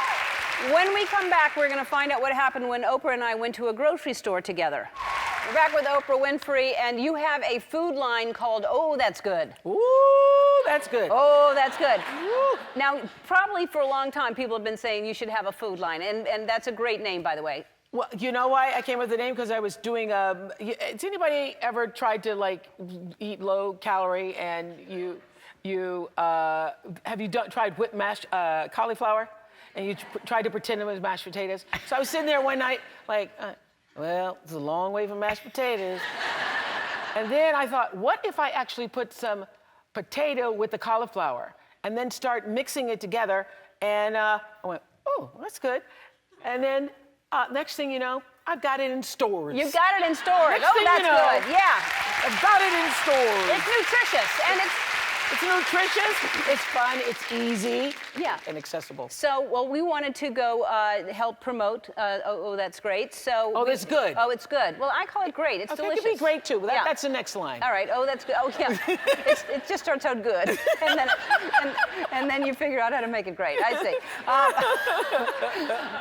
All right. So earlier today we went to a grocery store, and this is what happened. When's the last time you were at a grocery store? Thanksgiving 2016. You know you have to bring your own bags because of recycling. So, I have our own bags, okay? Okay. All right, so.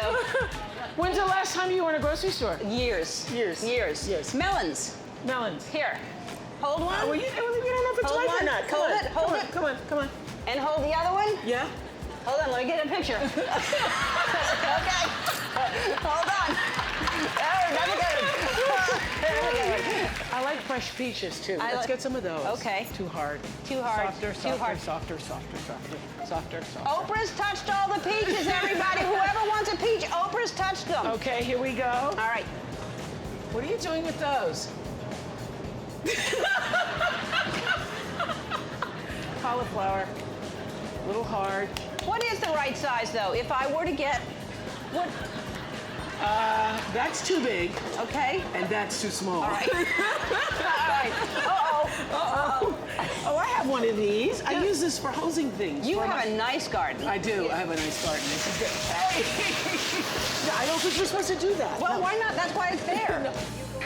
Hello.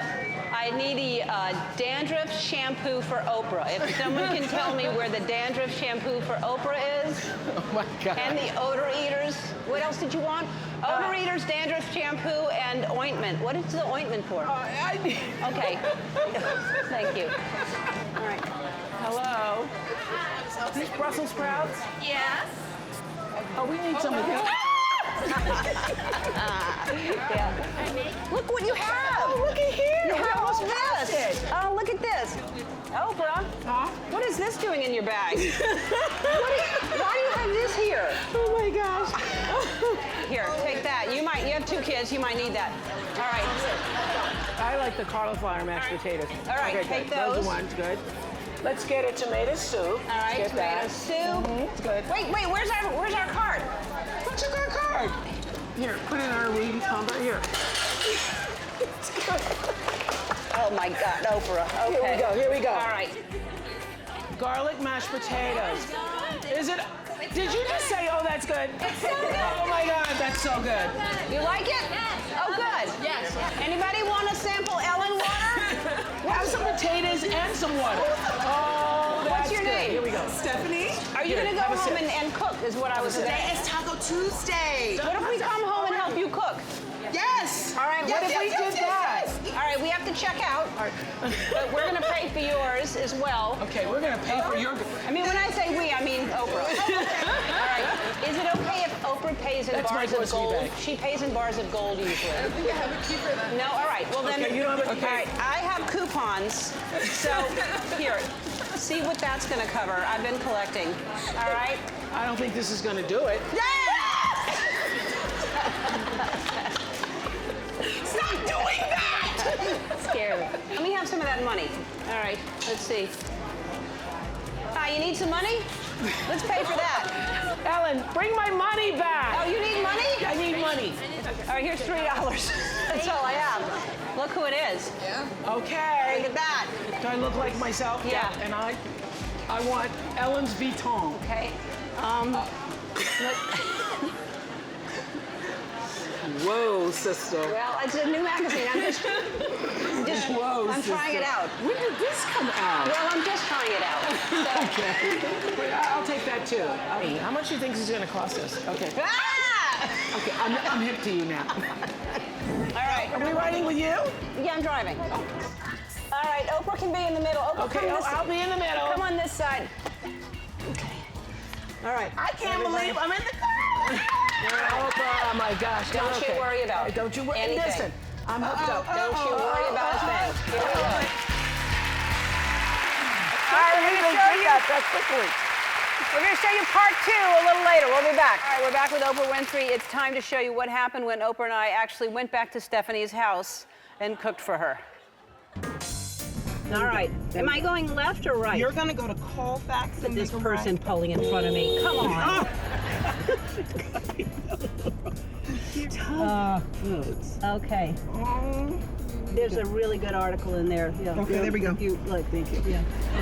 All right. I'm going right. You're gonna go right. I think you may be in the wrong gear. Yes, you're in the wrong gear. You're not in drive. Well, first of all, you're on empty. You're still in the wrong gear. Wrong gear. There you go. Wrong gear. Are you guys really coming to my house? Yes, we're cooking at your house. What do you think we're doing? All right, here we go. Okay. Okay. Oh, I haven't cleaned. It's okay. We're in here Oprah now. said she was going to clean. So that's fine.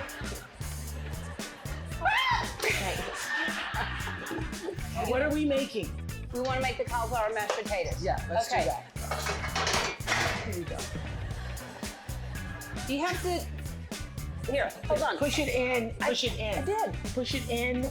There you go. Oh, you got peaches and fruits and stuff. Would you like a salad? Do we have something to make a salad? Maybe some grapes. Okay. No! What? Don't put the grapes in the hot water. She said grapes. Don't She put the said grapes fruit. in the hot water. We're gonna rinse them over here. Would you? I'm just like Didn't in a you bowl. want right? grapes? You said... Yeah, can we just yes? You said to boil them? Yeah. No, just rinse. I'm sorry, I misunderstood. Oh my God. Isn't it so much easier to just to do this instead? Oh, this is good. Yeah. Oh, This is so good. much easier. 2. Start. Yeah. Look at that. Bring it on. Anybody want any goldfish or anything while we wait? Get the plates. Oh, that's good. Oh, that's good. Oh. Let's see. Where are the plates? Stop it! Okay, the pot. Here we go. Oprah, hurry What? up. We're starving. Okay. What are you doing? We're hungry. You know what? Soup's coming up. That's nice. A nice serving bowl. Okay. Nice. All right. Good. There we go. Yeah. Oh. There we go. Oh. Nice size serving. That's a nice size. What are they doing in there? Here we You go. can serve 4 people with this. Choo-choo. Choo-choo-choo-choo-choo-choo-choo. Yep. Oh. Oh, that's good. That's good. Oh, that's good. Not I could have microwaved this. Yeah, it's your product. Look at this. Choo choo choo choo choo. Choo choo choo choo choo choo choo choo choo choo choo choo choo choo choo. Choo choo choo choo choo choo. Choo choo choo choo choo choo. Choo choo choo choo choo choo choo choo choo. Where'd you get this, Ellen? Where are the spoons? Behind you in the drawer. Choo choo choo choo choo. Yum. Delicious. What would you like? What do you want? Boiled grapes? No? Fishies. Yes. All right, I'm gonna give you just a little sampling taste. Okay. Yes? Let's pretend we're at Wolfgang Puck's. Let me just do a little sample. There you go. You want some fishies? There. With a little bitty spoon. She didn't want fishies. All right. Now, wait a minute. I think she spent too much time at the sample table. All right. Here. Yeah. Okay. Oh, this is good. Yeah. Good. See? All right. Ooh, this is want good. this? That's a good name, too. Ooh. Ooh, this is good. Ooh, Yeah, this that's it. is good. That's it. And we still have the potatoes, so you can have potato top. Bye, Oprah. This Thank is you so awesome. much. Bye. Who's gonna clean up? You are. We said we were gonna clean up. No, you are. Bye. Thank you so much. Oprah's going to clean up, and I'll see you later. Okay, good. I think that goes in just the refrigerated section. Okay.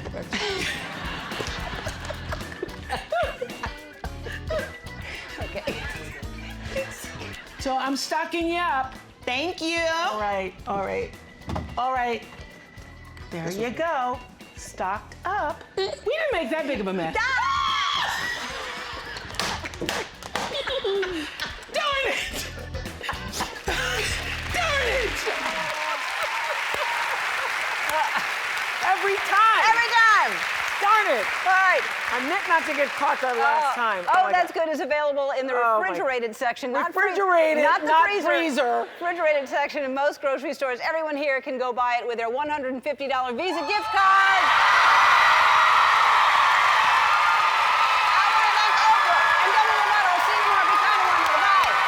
Well, if you watch my show, you know that last week my friend Oprah was here, and we had so much fun, and we even went grocery shopping together. Man, a lot has changed since Oprah and I have been in a grocery store. Did y'all know you can't smoke in there anymore? Anyway, while Oprah was here, we played a round of burning questions for my Show Me More show on YouTube. It's Oprah like you have never seen Oprah before. You can see the whole thing tomorrow on my Show Me More show on YouTube. But in the meantime, here's a sneak peek. Oh, hey there. I'm here with the one and only Oprah today. We're both in the hot seat to answer my burning questions. Favorite smell in the world? Gardenia. Lemon and eucalyptus. Favorite word that begins with O? Rio. Doesn't begin with O? Oh, Rio. Oh, Rio. Oh, I thought you were Rio. Like Oh, the- Rio. Oh, Rio. That's my favorite word that begins with O. Oh, Rio. That? Like from The Wizard of Oz? Like Oreo cookie. Oh, I thought it was Oh, Rio. Oh. No, that's two. I love that too. I love Yeah. it. Oreo. Oh, I do love that. Okay, go my ahead. favorite word that begins with O is Oprah. Good. If we were in a band together, what would our name be? Oh. And E. Why is yours first? Eo. Eo.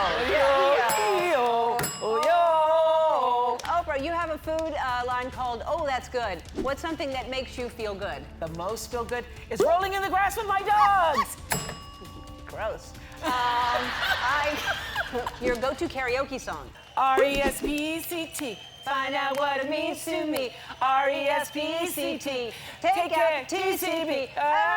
Suck it to me, suck it to me, suck it to me. Advice you'd give your 21-year-old self. Relax, girl. You're gonna be all right. Don't get that perm. But I'm telling myself that was a horrible idea. That was a phase that people were doing for a while, was perms. Yeah, I had one for long. Oh, really? Yeah. Lost all my hair. Bald. I want to see that photo. Okay. And then you wore a wig? No, I didn't. You just were bald? I was bald and then had a little teeny afro. A teeny afro there? Like on your forehead? You can continue. All right. Okay. Your favorite G-rated curse word? Shazam. Do you say that a lot? No, but you just asked me what's my favorite. I know, but I just loved it. G-rated curse word.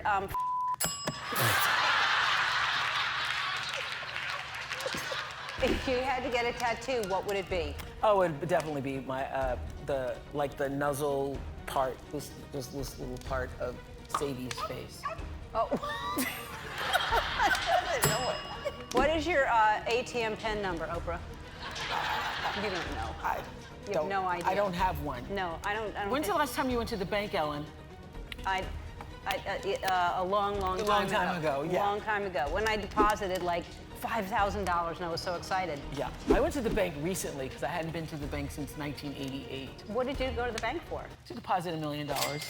Really? Yeah. I just wanted like to. A check? Yeah. I just wanted to go there just to do it, just to see. You stood in line? I stood in line. And deposited $1 million? Yeah, just to do it. Wow, how did that feel? It felt fantastic. I bet it did. It was fantastic. That's fantastic. That's all. Actually, it was $2 million.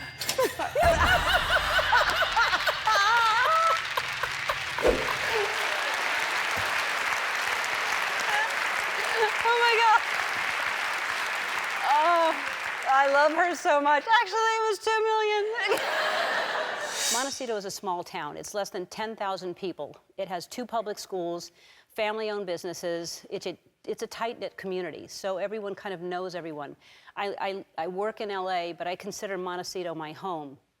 I live there, Oprah lives there. It's not just a wealthy community. It's filled with a lot of different types of people from all backgrounds.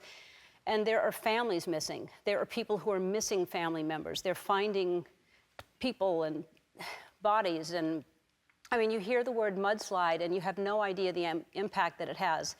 But after the largest fire in California history, it's catastrophic. It's beyond recognizable. And as I mentioned, Oprah lives there. She's one of my neighbors. I called her this morning and I asked if she would mind talking about this because she is there right now. And she graciously said yes. So let's talk to Oprah right now and see what is happening there.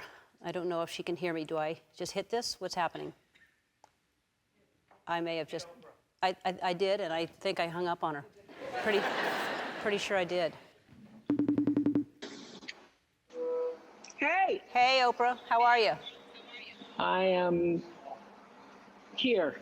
Okay. Well, let's say hi to Oprah, everybody. Hi, everybody. Okay, so let's talk about this. So Sunday night, I was just explaining to them, I get the message that it's a mandatory evacuation again. Sunday night, you're getting home from the Golden Globes, winning this amazing award, and then what happens for you? So the dogs were barking. I wake up and I can't believe that the sky seems like it's on fire. It's 3:47 in the morning. I say, Stedman, oh my God, something's going on. We get up and he says, well, can't do anything about that. And I run to the front and I see that it is actually, the mountain looks like it's on fire. I didn't know at the time that there was some gas fire, something that exploded. So that at least explained what was going on. And at the same time, I didn't know that the mudslides were occurring. So as a matter of fact, Ellen, the next day, everybody was saying to me, how's your property? I'm looking out the front window. I think everything's fine, everything's fine. And it wasn't until I, put my boots on and went outside walking and I realized everything wasn't indeed fine. It wasn't fine at all. What did you see right away that indicated that? Well, I walked where I am right now, which is like on the east side of my property. I was walking down here and, all of my neighbors' homes are like gutted. All the neighbors' homes are gutted. And I was walking, I'm standing right now in, still a lot of mud, but not as much mud as yesterday. I walked out back, where we share a fence line, and the neighbors out back, their houses are gone, just gone. So it is as devastating as it can be. And as I was preparing to walk down here, to talk to you, and I ran into these guys. Look at you guys. We love you guys. We love you. And I said, what are you guys doing here? And this is Captain, tell Ellen who you are. Hi, Ellen. Hi. I'm Captain Tim Maples with Ventura City Fire Department. And what are you doing there? What are you doing here? Basically, what we're doing here for the past 24 hours, walking along the perimeter of this debris field. And then we also have another crew that's on the other side of this debris field, which is probably a good 200 to 300 yards wide. And what are you looking for? Basically, we're still in the rescue mode at this point, and searching for any victims that could be in this debris field here. So you said 200 or to 300 feet wide? It's 300 feet wide. So I'm standing right here and I'm looking like this used to be a fence. The fence is now down. I'm looking at where the mud just went straight through my neighbor's house. But the captain just told me that mud, because I haven't been able to leave the house, that mud goes 300 feet wide on the other side, all the way down to the 101, right? Approximately 300 feet wide, and it goes all the way down to the 101 and probably past the 101 into basically toward the ocean. Now, I've been hearing choppers all morning, all night for the past 2 days. What are those choppers doing? Those choppers, what we hear above, we have a mixture of media and also search and rescue helicopters. So if we end up locating a victim in here, we can call them up to the helicopter. They can send a hoist down and be able to pluck them out of this debris field. And how many people have you rescued? Have you rescued anyone near there? Rescued? We have not rescued anyone in this area, and I don't know the numbers that they've rescued total. Oh, the choppers have been going day and night because, as you know, some of our neighbors in the back were pulled off the roof and some around here were pulled off the roof. This team is still in the search and rescue mode. And we're just part of a team of a strike team. Basically, we have 5 engine companies, and all engine companies have 3 people in them. So we have a total of about 15 to 17 people that are on this strike team right now searching this whole debris field. Can you imagine? I'm on my way to talk to you and I say, guys, what are you doing here? I'm on my way to talk to Ellen. You want to come join me? That's fantastic. Can I ask you a question, Captain? Are people able to, during the fires, we could have help from other states and other counties coming in to help, but is anyone able to even come in from other areas to help because the highways shut down? From what I've been told, that the roads are getting more and more clear, but I'm not sure if we ended up getting more resources into this area, but I don't know the numbers at this point. Okay. Hey, did you think about evacuating? Didn't they are you involuntary or mandatory evacuation? No, I'm not. Actually, I had the fire captain come by my house and tell me it was okay because my house is up on a knoll. So our side, I think, was involuntary. It was involuntary evacuation. So I felt really safe because the house is on a hill. I felt that the house was safe. Yesterday, the captain came by and told me I wouldn't have running water and I wouldn't have the conveniences. We were told the gas was going to be turned off last night, but I feel safe. I feel really safe. And I am blessed, and I am going to do whatever I can for the rest of the community. And we all just love the firefighters. Every time I see them, I go, you guys were so great during the Thomas fire and still at it. I know. I mean, I was just saying isn't it the greatest community? I love Montecito so much. It is the greatest community. It is. And it's, what is devastating is that we've lost so many lives, and it's such a tiny little community, and nobody would have expected, certainly I did not, that after we survived the fires and the rain came, who would have expected that we would have had this devastation again with the mudslides and so soon. So I know. I was feeling so bad over the holidays for all the servers, the people at restaurants, the people that own businesses. They were losing money because of the fires, and now they're going to lose money because these businesses are just flooded with mud. Yeah, but we're going to do what we do, what we do. We're going to come together, and we're going to do what great Americans do all the time. We're going to help each other. We're going to help each other out wherever Yes, we needed. are. I love you, Oprah. Thank you so much. Thank you so much. All right. Not just any tequila, though. No, you like a special tequila. Yes, and what I didn't know, may I just say, I'm not one to name drop, but Ellen's birthday party was I can't remember in my life having that much fun. And the truth is... In your life? In my life. Well. In my life. It was a good party. It was a good party. And the truth is, people who know me know that, you know, I like to sit at home. A big night for me is, you know, putting some pine cones on the fire, watching them crackle, having a nice book to read, you know, with the dogs curled up. So usually when I say to friends, I'm going to a party, so I said, you know, to my friend, I'm going to a party, Ava DuVernay, I said, Ava, I'm going to Ellen's party. She goes, oh, I hope it's okay. I go, yeah, I'm sure it'll be fine. And then the next day she says, how was that party? I go, the most fun I ever had. She said, what? You had fun at a party? I go, I don't even know what happened to me. Yeah.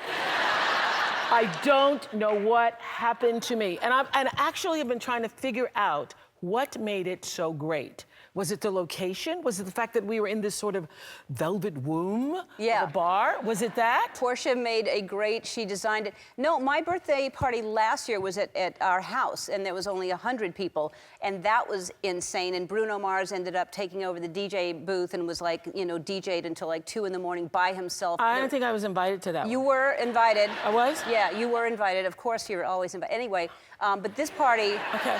This party... yeah, we were shooting Wrinkle. Yeah, you were not in town. Yeah. But yeah, and this... I will never miss another one. Good, good. And so much so... There were a lot of people there. Just coming here, I was thinking, gosh, I hope Ellen says, you know, I'm having a few people over tonight. You want to come over afterwards? No, what was it that made it so great? It was a great energy. It was a great group of people. It was a great mix of people. Yeah. Did you stay for all the performances? I stayed for everything. What time did you leave? I left like around midnight. Okay. I know. I saw Reese was gathering all the people to sing, and it was a combination of different people. That's what makes it great. But I had one of these moments. I'm embarrassed. I said to Matt backstage, I was embarrassed to even say. So I don't get out much. I really don't. You know, I'm a homebody. Yeah. So there are so many famous people at this party. So when I was doing my show, famous people came on and they look like themselves. Right. At your party, they're all disguised. They're like, are looking like they normally do. So this guy passes by and he's like, I can see that he said, hey, how you doing? I go, hey, how you doing? You know, it's like, hey, how you doing? And then he comes back, he's like, really, what's going on? I go, what's going on with you? Okay, so I'm standing there and I'm talking to The Weeknd, who I didn't know who he was before because he cut his hair. And Gail goes, oh, you're talking to The Weeknd. Oh, that's The Weeknd? He cut his hair. And he's wearing a baseball cap. So this guy comes back, honest, it's a true story. And so I'm thinking, I know it's somebody. Who is it? I know it's somebody. Is it Justin Timberlake? I don't think it's Justin Timberlake. So The Weeknd says to him, hey man, I really love that film you did. And he says, no, that wasn't a good film for me. That was my favorite film. And I go, so what was your favorite film? Smart. So what was your favorite? And he says, The Aviator. And I go, Leonardo, you're so funny. Good way to find out. Yeah, Leonardo, you funny guy. I knew that was you. But this is what was so great. It was what I thought about it is such a great mixture of different kinds of people. Yeah. It's not like when you go to a Grammy party or something, all the same kinds of people. It was a mixture of different kinds of people. Most fun I ever had. Yeah, it was a great, did you dance? I danced, I drank. Yeah. I talked to people. I had the most fun. It was great. I was trying to replenish. I thought you were drinking tequila, and you said, no, let me finish this vodka. I said, you're going to switch from vodka to tequila? Can you do that? And you said, we'll see. Yeah. Yes, I said, I'm using vodka as my baseline. Starting out that with there's just the one shot, but that special vodka, that special tequila that you had. Yeah, I had it back for you. So yeah, they said Ellen has a special tequila for you. I go, I know what you mean. So I wish you all could have come. It was just the most fun. Next year. Yeah. Next year.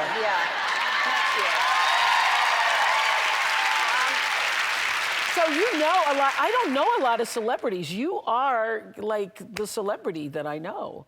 And Reese. That's not true. I don't know, like people that I'm texting, but now I met so many at your party. And I'm texting them. And now you're texting them? Yes, I got a lot of numbers. Oh, good. I'm so glad I could hook you up with celebrities. I now have celebrity friends because of you. Oh, I'm so glad. Thank you. So you, speaking of tequila, have you been drinking an extra amount since that tweet that the president put out? Like I don't want to harp on it, but or harpo on it, but what was that like for you to find out about that? I woke up and I just thought, yeah. I don't like giving negativity power. So I just thought, what? What I actually really did was I went back and looked at the tape to see if there was any place that could be true. Did I feel like it was slanted or biased? It was slanted or biased. I went back and looked at every tape. I called the producer because what actually happened was when you do 60 Minutes, you sit in a room with at least 7 other people who critique the piece before you air it, before you do the introduction to it. And then they give you the critiques and they critique every word. And is this, you have a whole panel of people looking at it, whether it was fair. And I had actually, the first time I saw it, I said, there's something missing here from the conversation when I'd asked the question of, do you care about what other people think about America?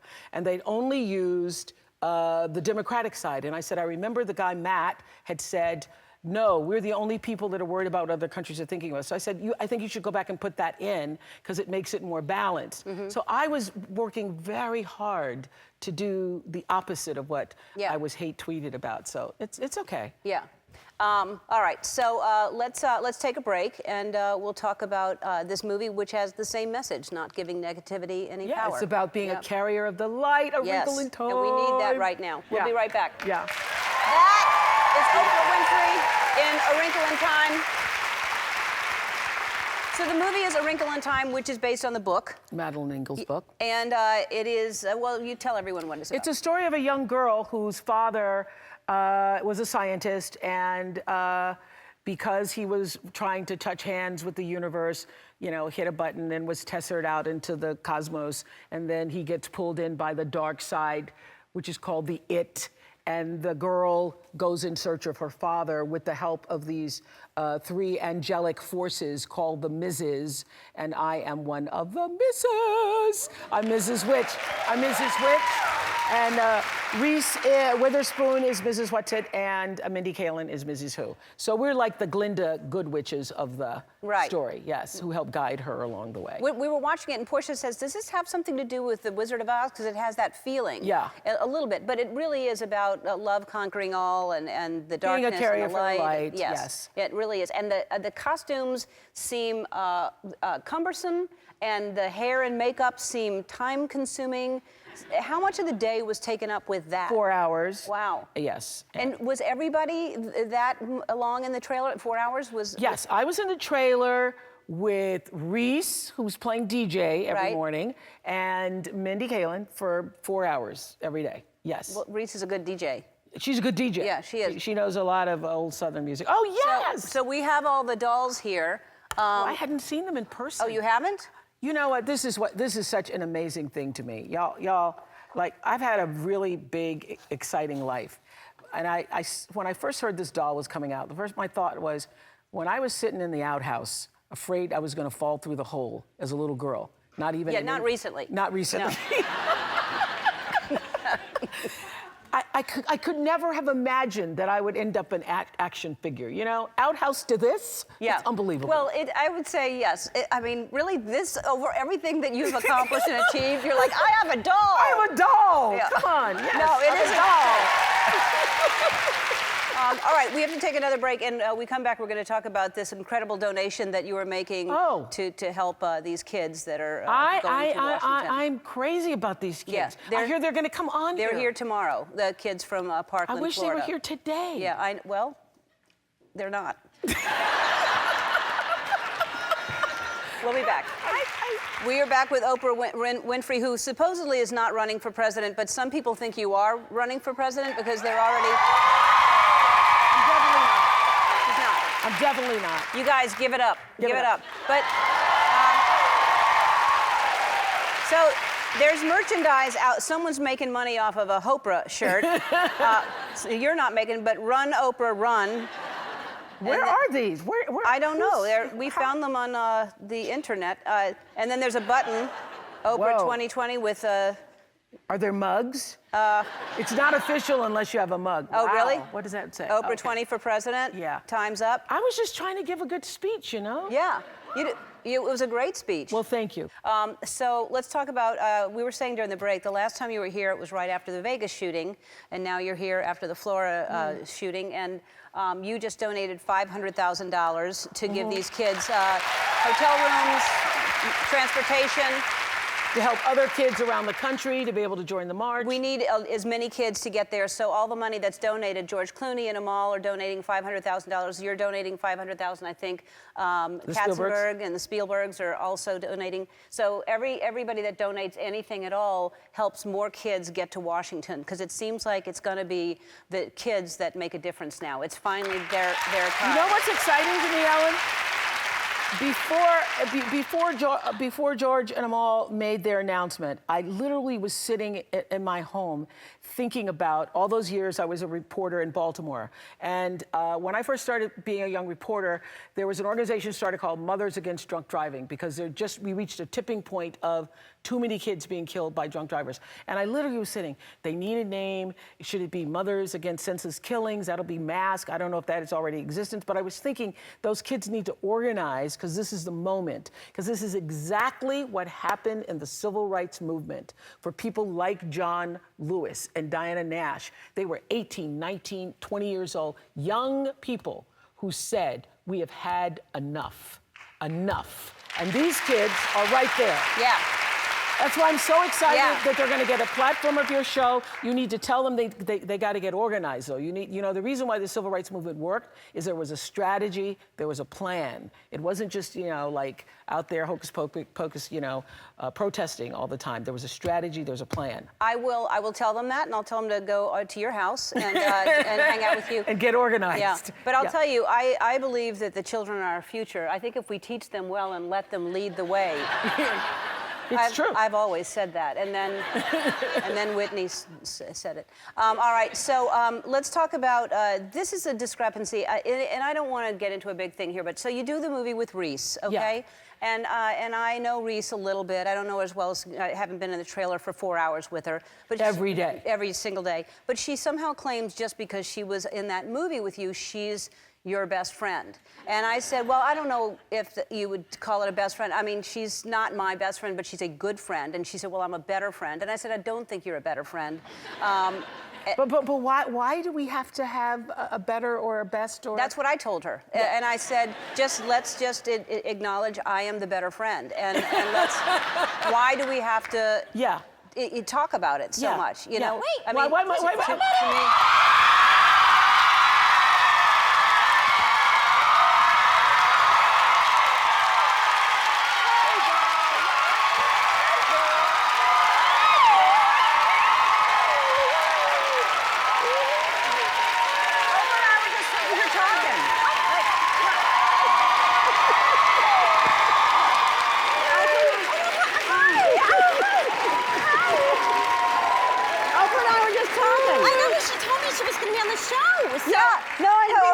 hanging out. We were talking this morning when we were talking, like we talk every morning, and I said, well, what are you doing, girl? And she was like, I'm going on Ellen Show. Oh, did you talk to her after you talked to me? That's so funny. So you texted her after you texted me? You know, this is the thing. Why can't we all just be best friends? I mean, we can, but we're going to be better friends than the way Why your can't friends we all are. just be best friends? You know, the thing about it, all these years when I've had new friends come into the fold, Gail's like, oh, I'm so excited about your new friend. Right. Aren't you excited for her to come into the fold of our friendship? And aren't you excited that I introduced her to so many celebrities at my party? Now you and I have to compete with these celebrities. Hold on a second. Yeah. All right, we'll take a break and we're going to settle this once and for all. We're back with my best friend, Oprah Winfrey, and also Reese Witherspoon is here. Reese claims that she's better friends with Oprah than I am, so we're going to put that to a test. Oprah's going to ask us some questions. This is giving me anxiety. Yeah. Okay. We're going to get questions about herself. She's going to ask us, and the first person to answer the question correctly gets a point. If I win, the whole audience is getting a prize from Fandango, and if Reese wins, nothing. Okay. All right, so we have to grab, this is something that, you've seen this, right? A fan sent this to me to send to you. This is me? This is you. Okay. And so the first one to grab Oprah's head to answer the question correctly. This is me. Tis I. Hold on. This is the light-skinned version of myself. Okay, here we go. My high school class voted me what? Most likely to be on TV, best hair, most popular. Best hair. No, most likely to be on TV. No, most popular. Thank you. So far, I have no friends. I have none. Okay. What is my secret ingredient to a great margarita? Agave. You probably know this. It's that special tequila that you like. All right. Nope. Fresh squeezed lime. Oh, I know that. Fresh, That one was easy. Okay. That one was... On what 1990 sitcom did I play a therapist? Damn it. I don't know. I just grabbed Oh it. my God. How dare you not... 1990? 1990, I played a therapist on what 1990 sitcom did I play a therapist? You gotta know this. Reese, Friends. If you don't, she should not be your friend. It was mine when I came out. She was my therapist on The Coming Ellen Out. Show. I knew that.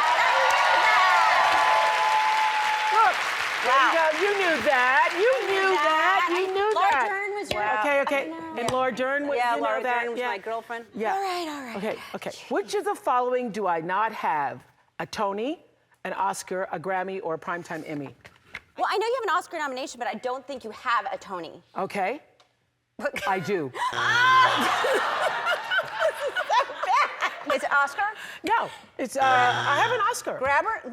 I don't have a Grammy. Grammy. I was going to say a Grammy. Yes, I do. Yeah, come Yeah, on. of course you Yes. want. Okay. Okay. Somebody should have given us the question. Okay. This is so much fun, isn't it? Yeah. Well, we're learning. My God, my friends know Come so on. much about me. Okay. You and the Oscar. For what movie did I receive an Academy Award nomination for Best Supporting Actress?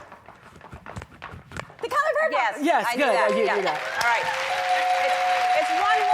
I keep thinking it. No, it's not over yet in the sound booth, whoever made that noise. We have to... No, we need to win, so the next one wins. Okay. Next point. This is stressful. Okay. I know. Who was on my talk show every Tuesday telling the audience to get real? On my talk Dr. Phil! Dr. Phil!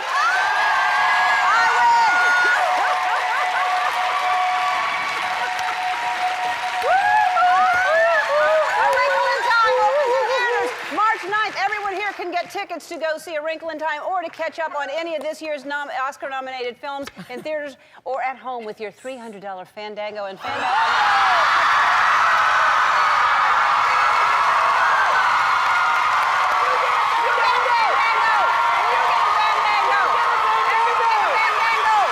So you let Oprah leave? She left. I heard you screaming through my dressing room door. I was in my dressing room. Ellen! Yeah, I was Ellen! I was like, where's my security? Hi, girl, hi! Yeah, Oprah left. You had a business proposition for her, and I forgot what it was. Oh, it was about vegetables. Yes. Tiffany O's Vegetables. Because I know I've been checking out pictures and stuff and doing my research, and I see she got a lot of land. She got a lot of garden, right? Yeah. So I only got a little bit of garden. My garden is in the hood. So I had came up with a whole business plan, right? We mostly her vegetables, and then some of mine. And then we just go to different farmers markets, and we just, go ahead and do our thing. So I got the business. See how she got more vegetables. She probably got actual farmers working at her. And I don't know if she has farmers. It's just me and my brother at mine. But we go to different farmers markets across the country, right? Right. And we bring our vegetables and we set up Tiffin' O's. Tiffin' O's. I like that. Because I'm probably gonna be doing most of the work. All right. So your name comes first. Yeah, my name's first. Did you? I feel like she's not gonna show up. I say. Did you write to her? Have you written to her? Okay, so let me tell you. Okay, so back in the day when I was a professional extra in Photo Devil. Because, I didn't just come out of nowhere. No. I've been in this business. No, you're a an minute. extra. Walking around in the back smiling. And I did this movie called Their Eyes Are Watching God, and I was an extra, and it was a movie that Oprah was producing, and she had walked by, and I was making all the other extras laugh and stuff. I was telling jokes, and she's like, "You're a very funny young lady." I was like, Yeah. and she was like, "What's your name?" I said, "My name is Tiffany Haddish, and I'm a stand-up comedian, And she said, well, keep me updated on your career. Write me. Let me know what you got going on. I love comedy. I said, oh, yeah, I know. And so I would write her, right? Right. And I never got any reply. Nothing. And I think it's because it was a lot of misspellings or something. Because, you know, I wasn't a good reader at that time, so definitely not a good writer. I see. But I'm better now. Well, But she never wrote back. I wonder why. Let's ask her why she didn't write back. Oprah, why didn't you write back? I didn't write back.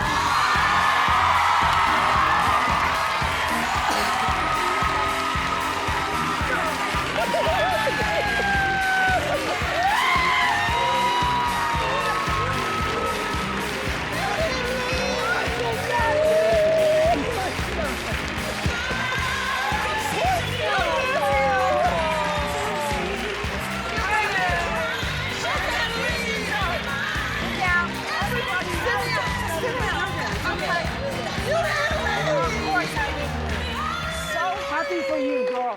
So this is a deal. I love you. You are so good. Thank You are so, come on. You told me that before in a dream. No, it's true. It's true. You know, I ask questions and I answer them in your voice. Really? Yes. Oh, You done told me to pray so many times. I'm so proud of you. I'm so proud of you. I'm so proud of you. No, so proud of you. This is big. This is big. You know what? I lost the letter. I never made it But back. I sent you like 6. Okay. Everybody knows on my team. Everybody on my team I don't knows. even write people letters. No, this is the thing. Everybody on my team knows. Like, I used to have blue cards going out. They know, don't give me the blue cards because I'll stop in the bathroom. I'll leave them there. I'll lay them down. So never send a letter to me. I'll tell you who to send it to so that I actually... Should I write Gail? Because I sent her one. You sent her one too? But how are you doing? I'm so happy. I'm so happy. I'm good. It's nothing but opportunity in the world right now. Yes. Opportunity in the world right now. When I woke up today, I just knew it was going to be magical. I knew it. It is. I looked at myself in the mirror and I said, girl, today is going to be a magical day. Yes. And so the Tiff and O plan, I know. Okay, I'm sorry. It's your I show. hate to Go interrupt.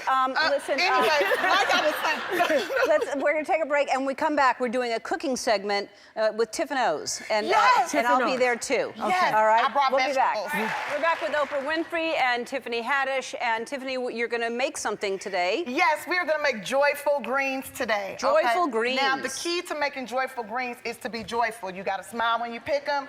You got to be happy when you're cooking them, washing them, all that. So you want to add your water in, right? These are all your own collards? These are my collards right here. I picked them out in my garden. So, yeah. These are really good, healthy, Okay, wait strong a minute, hold up. Yeah, that's me. Okay. That's me. Okay. All right. Okay.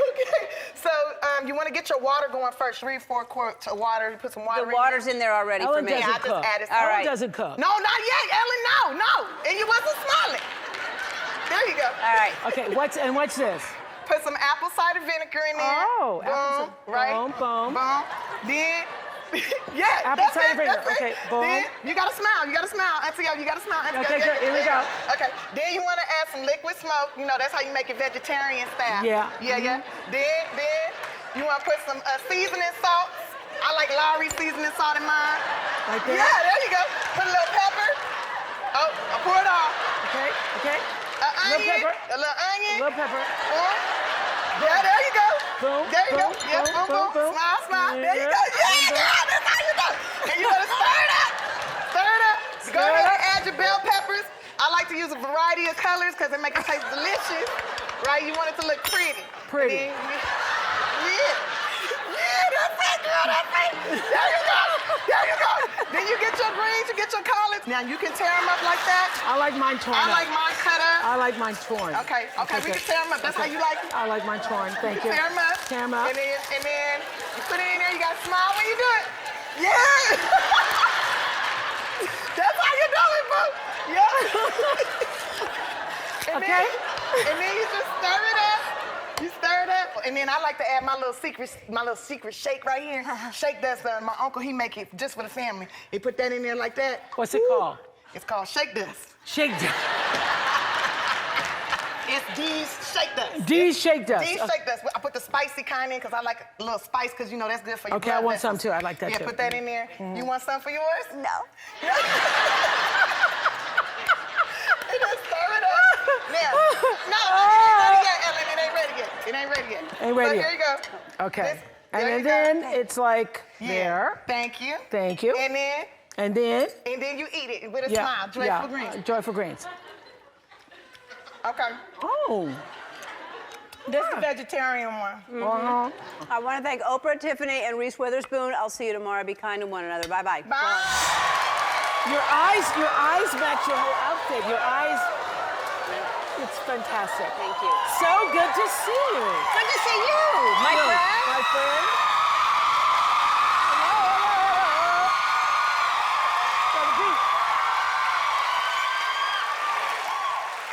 Well, now. Well. Here we are. Here you are. Very good. Very good. All right, let's go.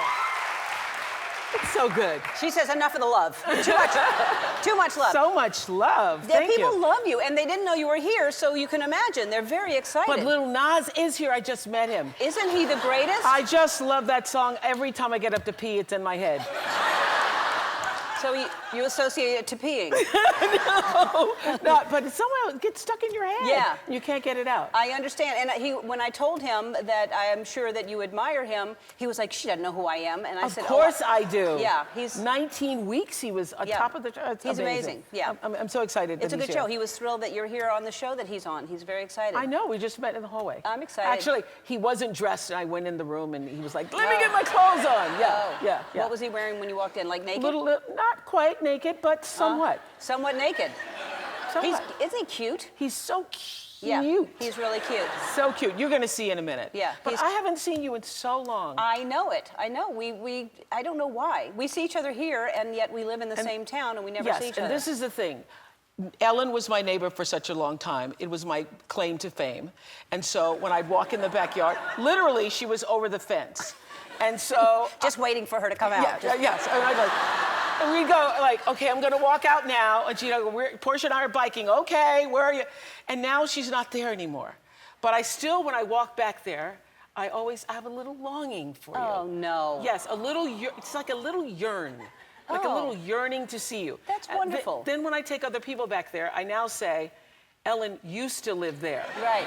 I'm right down the street. You need to come over. You're not far. I'm not far from you at all. I'm on the same street you're on. But it was so much better when you're just across the fence. I know. That was easier. Yeah. But you'll come over. I will. Well, you haven't been here. You've been out on boats and been doing things. And fun. You were on David Geffen's boat with, that was a star-packed boat. You had Katy Perry, Orlando Bloom, Bradley Cooper, Gail. Yeah. And actually, if you ever get a chance, it's the thing to do. Yeah. And I will tell you the thing to do is to find friends with boats. Yes. So you don't have to pay for one. Yeah, that's... And then you invite yourself all the time. It is the way to go. It is the way to go. But the thing is, on Diller's boat, with DVF and Diller, they like to play games. And I'm really not a game player. Really? No. I only play games on this show. Why? What games were they playing that you don't like? Well, I now like it because I won a couple times. See? But they play Boulder-Dash a lot. Uh-huh. And then Bradley Cooper had a game called Witches and Wolves and Villagers. Yes. Wolves and Villagers. Yes, that's a complicated game. Yes, it is. Yes. Yeah. Filled with judgment. Yeah. Ted Sarandis tried to teach me that game. So what's fun about that? I don't know. So did y'all all get in a fight? Because it can get kind of competitive. Well, it was pretty competitive. Who was the most competitive there? I'd say Bradley, Katie. Really? Yeah. Yeah. I can see that. Katie was here last week, and she didn't tell me about that, but she's competitive. Very much so. Yeah. Yes. But I would think that I'm just like, it's a game, people. Aren't we on vacation? Right. Come on. Yes. Yes. So you had fun on the boat. I had fun. Then you went to Hawaii, to your place in Hawaii. Yeah. And I saw this that you posted on a little like ATV thing you have. Yeah. All right. I love getting around in those. Do people get on that with you? Yes. There have been people on there with me. Who's filming that? Actually, who is filming that? Nick, the guy who does... what does Nick do? Nick... Nick, the guy that films me when I'm on the Yes. ATV. That's his job. Nick was right.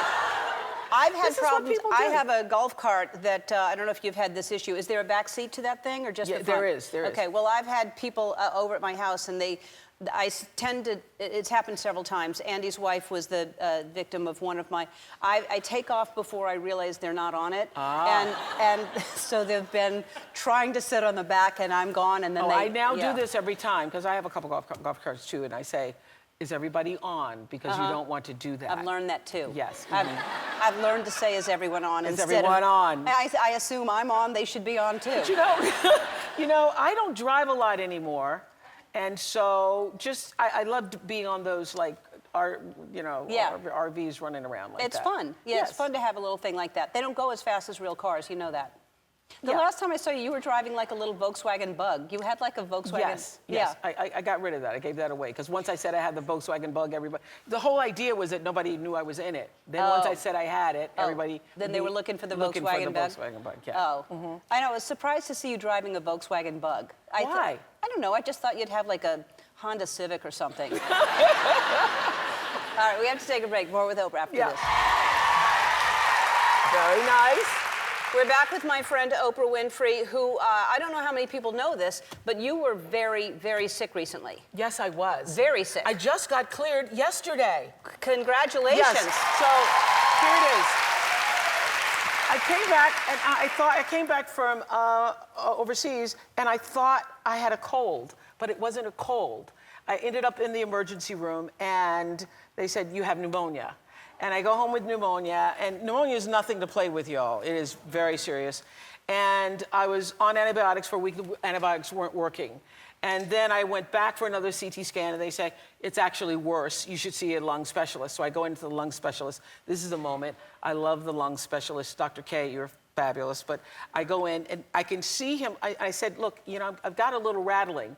He puts a stethoscope here, and I see the face. It is like, oh my, something's wrong with you. And I can see it. He didn't hide it. It's like, and I said, I told you, it's like, I sound like a rattlesnake in there. He immediately said, you must cancel everything. I've never canceled anything in my life. No, you work when you're sick. I work when I'm sick. I worked all the time when I was sick. He goes, you must cancel everything. You cannot fly for a month. And then he had 18 vials of blood drawn. And so I thought, oh, this must be very serious because I saw his face. And I went back in a week and I was better. He called me every day to make sure I was using the inhaler and taking the right antibiotics. And when I walked in and I was better, he thanked me 3 times for getting better and said, can I have a hug? Can I have a hug? And I could tell that he was like, not on my watch is this gonna happen. Yeah. Well, I'm glad you're better now. Well, thank you, neighbor. Yes. Thank you. I'm glad you're feeling better. Yeah, I am. All right, so but don't play with it and get your flu shots and get your pneumonia shots. It's nothing to play with. It takes people out. But I'm telling you, it changed the way I look at wellness. And you're going on tour talking about... So now I'm going about... on tour to talk about it. So tell me what you're doing about this tour. No, but I was always going to be doing that. You know, I had a bunch of people. One of the things I did in Hawaii this summer was to have lovely people from WW, formerly Weight Watchers, come to my house to celebrate all of their wonderful victories in weight loss and turning their life around in terms of being healthy and strong. And we had such a good time. And everybody said, oh, too bad you can't invite everybody to your house. And I went, no, I can't invite everybody to my house, but I can go out and try to see as many people as possible. So I'm doing 9 cities starting in January on tour for wellness, health, well-being. You go to Ellen's website, you can see I'm going to be in a city near you. That's it's fantastic. Yeah, so you're just talking about wellness. Yeah, well, not just talking about it, but trying to motivate people to take care of themselves and to not get sick with pneumonia and to really transform their life because it's called 2020 Vision, your life in focus. You know, I've done this before, sort of. I did it with, we called it The Life You Want several years ago. But I love having immediate, contact with the audience and being able to share stories and inspire people to be their best selves. Yeah, this is what you said you missed the most, is having this immediate contact with the audience. Immediate contact. Well, you look fantastic. Thank you. You look great. So I'm sure For somebody who just got over pneumonia. Well, for anybody, no matter what, you look fantastic. All right, so we'll take a break and more with Oprah after this. We're back with the wonderful Oprah Winfrey, and so this is exciting. You're doing all kinds of things with Apple. Yes. And one of them is? One of them is we're starting the Oprah's Book Club on Apple. Fantastic. On Apple. This is so exciting for me. It's the reason why I wanted to partner with Apple, because you can build this entire community around the world, because they're in a billion pockets, y'all, a billion pockets. And you can have everybody in the world reading the same book, then going to @Oprah's Book Club on Instagram, having the conversation. But it all starts with Apple. We're doing interviews from Apple stores around the world with the authors. That's fantastic. Isn't it? And the first book is? The first book is, oh my God, this book is so fantastic. I haven't read a book like this. You want to know the name of it? Yeah, oh, I know that. I'm listening to it. It's amazing. It's called The Water Dancer by Ta-Nehisi Coates. All right. Now, he is a genius writer. This is his first novel. So I wasn't sure what to expect. And I haven't felt this way since I read Beloved, actually. Wow. He has Toni Morrison qualities in terms of being able to have the mastery of the language and using words to transform the way you see somebody. So, and also with Apple, we should mention there's rumors that you're possibly going to do a talk show? No, well, I'm kind of done with the talk show. I know, but why are there rumors about that? Well, I think there are rumors about it because I'm also going to be doing, I can do whatever I want. That's what's wonderful about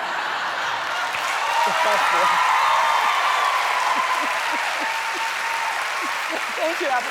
I can do whatever I want. So I'm going to be doing documentaries, and I'm also going to be doing, I'll do interviews when something comes along that feels like, oh, gee, I would want to sit down and talk to that person, but I'm kind of done with the everyday thing. Yeah. I'm going to let you handle that. Thank you you. are the gold standard. Oh, well, that's really the gold standard. Thank you. You're sweet. All right.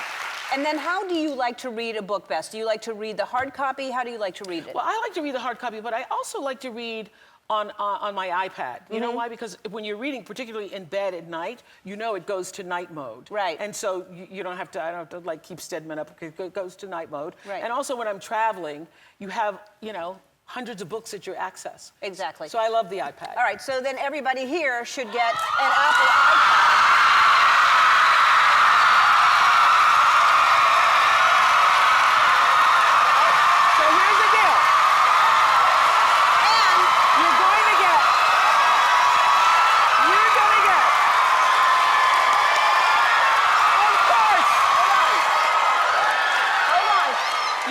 You're going to get the iPad, and you're going to get a $100 gift card so that you can get the book. It's for the book. So that you can get the book. Well, I always knew that when it was time for me to announce the show was ending, there was one person I wanted to have here on the show. She set the bar of what daytime television could be, and I am so happy to call her my friend. Please welcome Oprah Winfrey.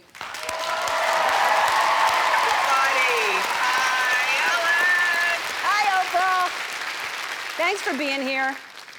I had to be here for when you told me that this was going to happen. I just wanted to be here for you, on camera, off camera, to support you. How are you actually feeling, though? How are you really feeling? Well, I didn't rehearse the monologue. I knew what I was going to say, but the words hadn't come out of my mouth. So I was okay until I started talking. And it became real, and then obviously I got emotional because it's real now. But I'm feeling good. I feel like it's the right thing to do, but I'm charged. I mean, it's a weird thing to announce that I'm stopping. Yeah, listen. It's almost 10 years ago. Will be next week. 10 years ago, when I was in this exact position.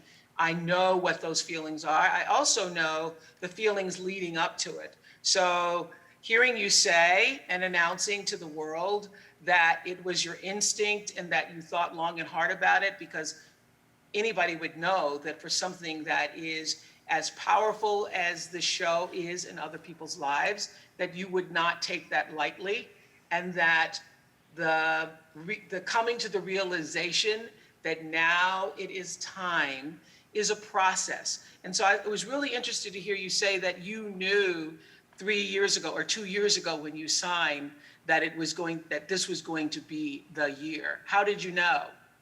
You know, I just, as a creative person, I really need to be challenged. And as much as I absolutely love this show, and I love everyone here, I love everything about it. There are just, things that it's why I've hosted the Oscars. It's why I went back to stand-up. There are just different things as a creative person that I feel like I need to do. And, we still have the digital, Ellen Tube is huge, and we have, original shows. That's going to continue. Our social media is going to continue. I still am going to be, very much involved with digital, and it's just that this day-to-day. Takes a lot. I think what you said about needing new challenges, for me, in every job I've ever had, and I didn't even consider the Oprah Show a job because it was just a part of my life, as I know it is for you. It's an extension of yourself. But what I've always known about myself, when I no longer feel like I'm growing in that space, whatever that space is, and that was for me, in Nashville, when I wasn't growing anymore, I moved to Baltimore. In Baltimore, when I wasn't growing anymore, I moved to Chicago. And then that was 25 years of growth and delight and happiness for myself and being able to give that to other people, as you have done, and inside yourself. So, I'm proud of you for trusting your instinct, because I know that there has to be, as there was in the case for me, a lot of people around you who want to keep that train moving, who want you to keep going, and then only you know when it is time. So the fact that I don't argue with the 19, even though I probably would have gone to 20, because I'm just that like, oh, I gotta go to 20. But I remember when I had Seinfeld on after he ended his show, and I said, 9, you quit in 9, why not 10? And he said, because I was ready in 9. Yeah. So I applaud 19. Thank you. Well, also, 1 is the beginning, 9 is the end. So it seems like a really great thing. It's the end of this, but it's the beginning of another chapter. And what do you miss the most? And it probably has changed over the 10 years, but what did you miss the most immediately and then later? And then what do you think I'm going to miss the most? Well, I think the camaraderie, like you were just how you've changed people's lives and the people on your staff and what's happened in Twitch's life. I mean, you will still have those relationships, but what I missed the most was the audience. And I don't mean just, audience applause, but I always felt like I was a surrogate viewer and that I was there representing the audience. So many times I would ask questions, particularly of celebrities, that I didn't care about the answer, but I was the stand-in, the surrogate for the audience. So I really missed the camaraderie with the audience, because as you know, after every show, I'd sit and I'd talk to the audience, and that's where a lot of our ideas came from. So I missed that. I miss the being able to talk to people about what was going on in their lives en masse that way. And I think you will miss the camaraderie of the audience, but you also are out in the world, if you choose to do stand-up or not do stand-up, you get some of that feeling, of that resonance from an audience. So I miss the audience the most. Yeah, well, I didn't miss, I tell you what I didn't miss, and what I knew, when I started to feel like it's time for me to end, is like I was doing a makeover show. We did a lot of makeovers over the years. And I just thought, there's not another way I can ask somebody, what mascara are you wearing? There's not another way I can say, what color is that eyeshadow you're using? There wasn't another way I could do that and be honest, authentic with myself. And so I thought, yeah, time to start thinking about moving in another direction. Yeah. Well, speaking of audiences, I miss my audience because I haven't had an audience all year long. And, I'm lucky I get to see smiling faces looking at me from, all over the world. And hi, they're all waving. And I love, I get to see that, but it's not the same energy as having that exchange when they're here. So I am praying that next season I have an audience all season long that can celebrate with me and say goodbye. So Yeah, you know what? The hardest part too for me was, I think, what you just did, coming out and speaking to the world and letting the world know. And then when you actually say the words, I did too. I got choked up, because it's one thing to know in your heart and then to actually hear the words yourself, but also telling the crew. I'm sure you did this already. Yes. You all did this at another time. How was that? It was hard. I told the crew and told the staff, and there were tears, and it was really hard, because I do love everyone here. We do have a relationship, and you know, it's every single day for me. I come in every day, and this is my life, and so and theirs too. And so, but I wanted to give them a year. I wanted to give them enough time to know. I didn't want to do it the last year I was here. I wanted to give them a year to celebrate with me and stay with me. I think that's really great, because so often when you have a large staff as you do, and as I did, that that staff becomes your family. This is your tribe. These are your people, and you would be not who you are without the help of all of those people doing the work that a lot of people don't recognize is going on behind the scenes. And so you often don't think, as I often didn't think, when you're looking at people, wow, car insurance, mortgages, college education's being paid. So you're thinking about, you know, I'm just thinking about these people and my day-to-day relationships, but for everybody on that staff, they have built their financial life, their family life based on this show. And so for me, that was hard too. That's why I gave, you know, the same amount of time that you did, actually maybe a couple of months more, which I thought was actually too much. I think a year is perfect, because people have a chance to, first of all, psychologically take that in and have this next year, which is going to be the most fabulous year ever. They have the opportunity to just celebrate that and to embrace that, and also prepare themselves for what is the next chapter for them too. So I don't think you can do any better than to let your team, the people who help make you who you are, giving them enough advance notice so that they can prepare psychologically, emotionally too for themselves. But I know that's hard. Yeah, it was. Hey, Oprah, we have to take a break. We'll be back right after this. We're back with Oprah Winfrey, who has the prettiest mascara on. I was going to ask her what color it is, but I won't. So, you know, you said this is the longest that you and Stedman have spent together in a long time. Is that a good thing? It actually has been a good thing. You know, we've been together since 1875. We met during Reconstruction. And so we have not spent this much time together, I don't think, in our entire relationship. And I left for a mammogram. And by the time I went out for a mammogram, I'm telling you, I had on 2 masks and a shield, and I nearly suffocated myself on the table. Yeah. So anyway, I have friends who say, you know, you haven't left home since the Civil War. I intend to leave home to come to do one of your shows next year. So if you're open next year, I will leave home, come to your show next year. That's. But otherwise, I still don't feel, even though I'm vaccinated, Stedman's vaccinated, I still don't feel really comfortable in crowds, because I don't know who else is vaccinated. Yeah, no, I understand. Well, you stay safe as long as you need to stay safe. And hey, by the way, Gail was here not too long ago, and she was talking about how this summer will be 15th anniversary of your road trip across country, and she was complaining about your driving and how you won't play music when you drive.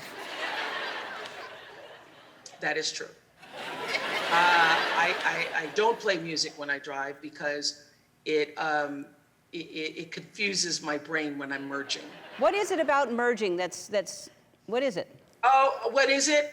I'm afraid that the car that's the cars that are coming, that they're gonna kill me. That's I see. I'm afraid that, and so it takes me a long time to merge. I have to think about it. I have to concentrate.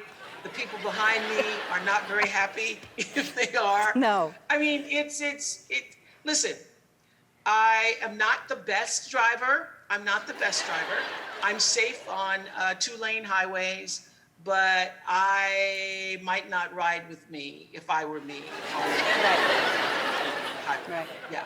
Yes. I actually went to Target. I left home to go to Target the other day because we were doing a special Mother's Day celebration for a dear friend of mine who helps take care of everything around the house. And so we were doing a Urania Appreciation Day. So I went to Target, honey. I was in, but somebody had to drive me because I could not get on the freeway to do it. Yeah. No. I think it's best that you don't drive again. I think it's great. You have people to drive you. Your life is good in many ways. I think it's great. No, but I don't want to be one of those people. I don't want to be one of those people. You should be. You should. You should be one of those people. Let yourself be. I don't want to be one of those people. No, you should. All right, Oprah. We have to take another break, and then we're going to talk about other things besides your driving. We'll be back. We're back with Oprah Winfrey, and you have a new show coming out with Prince Harry called The Me You Can't See. And I know this is something both of you have been working on for a long time. He's just the greatest, isn't he? He is just fantastic.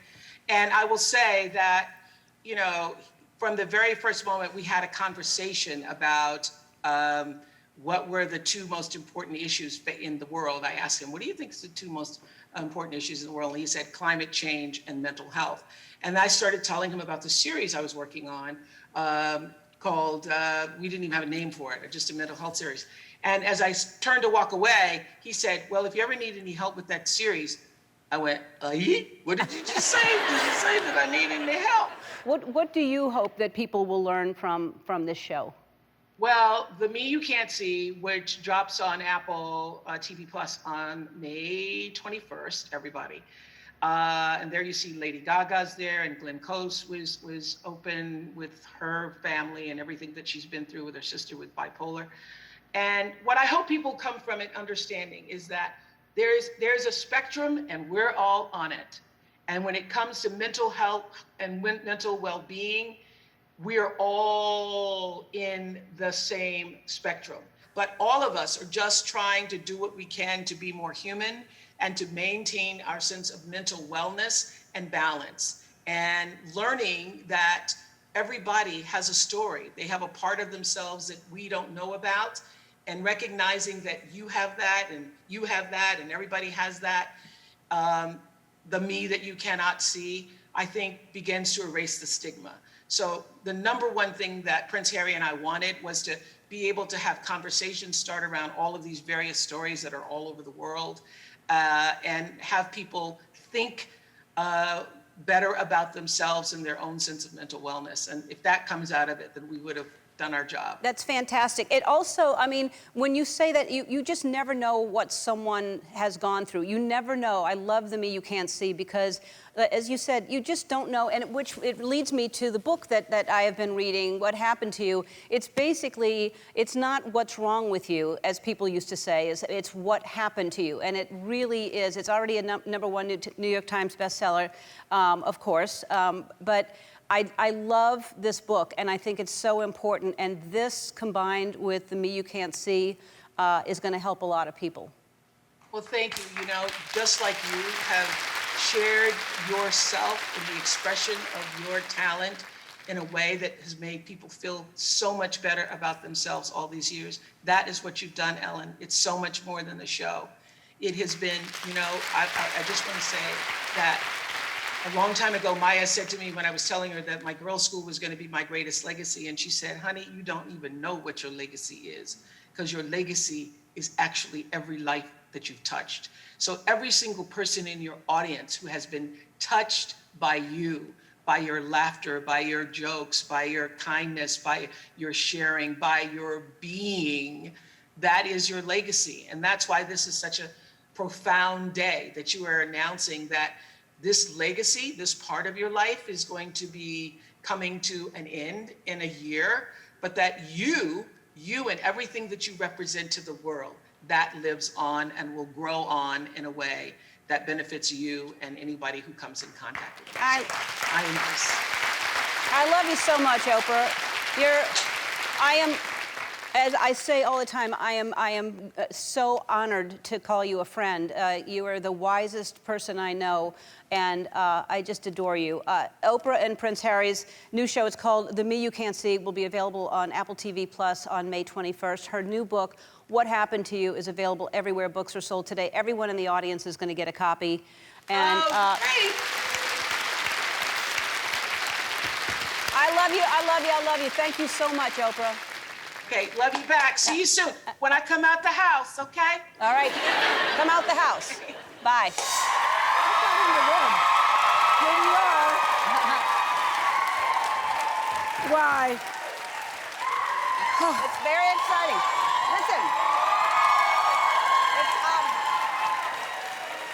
Listen. It's an extra big deal because it's the first time that you've been in front of an audience. You've been extra careful. I've been so careful. I've been as careful. So it's good to see people.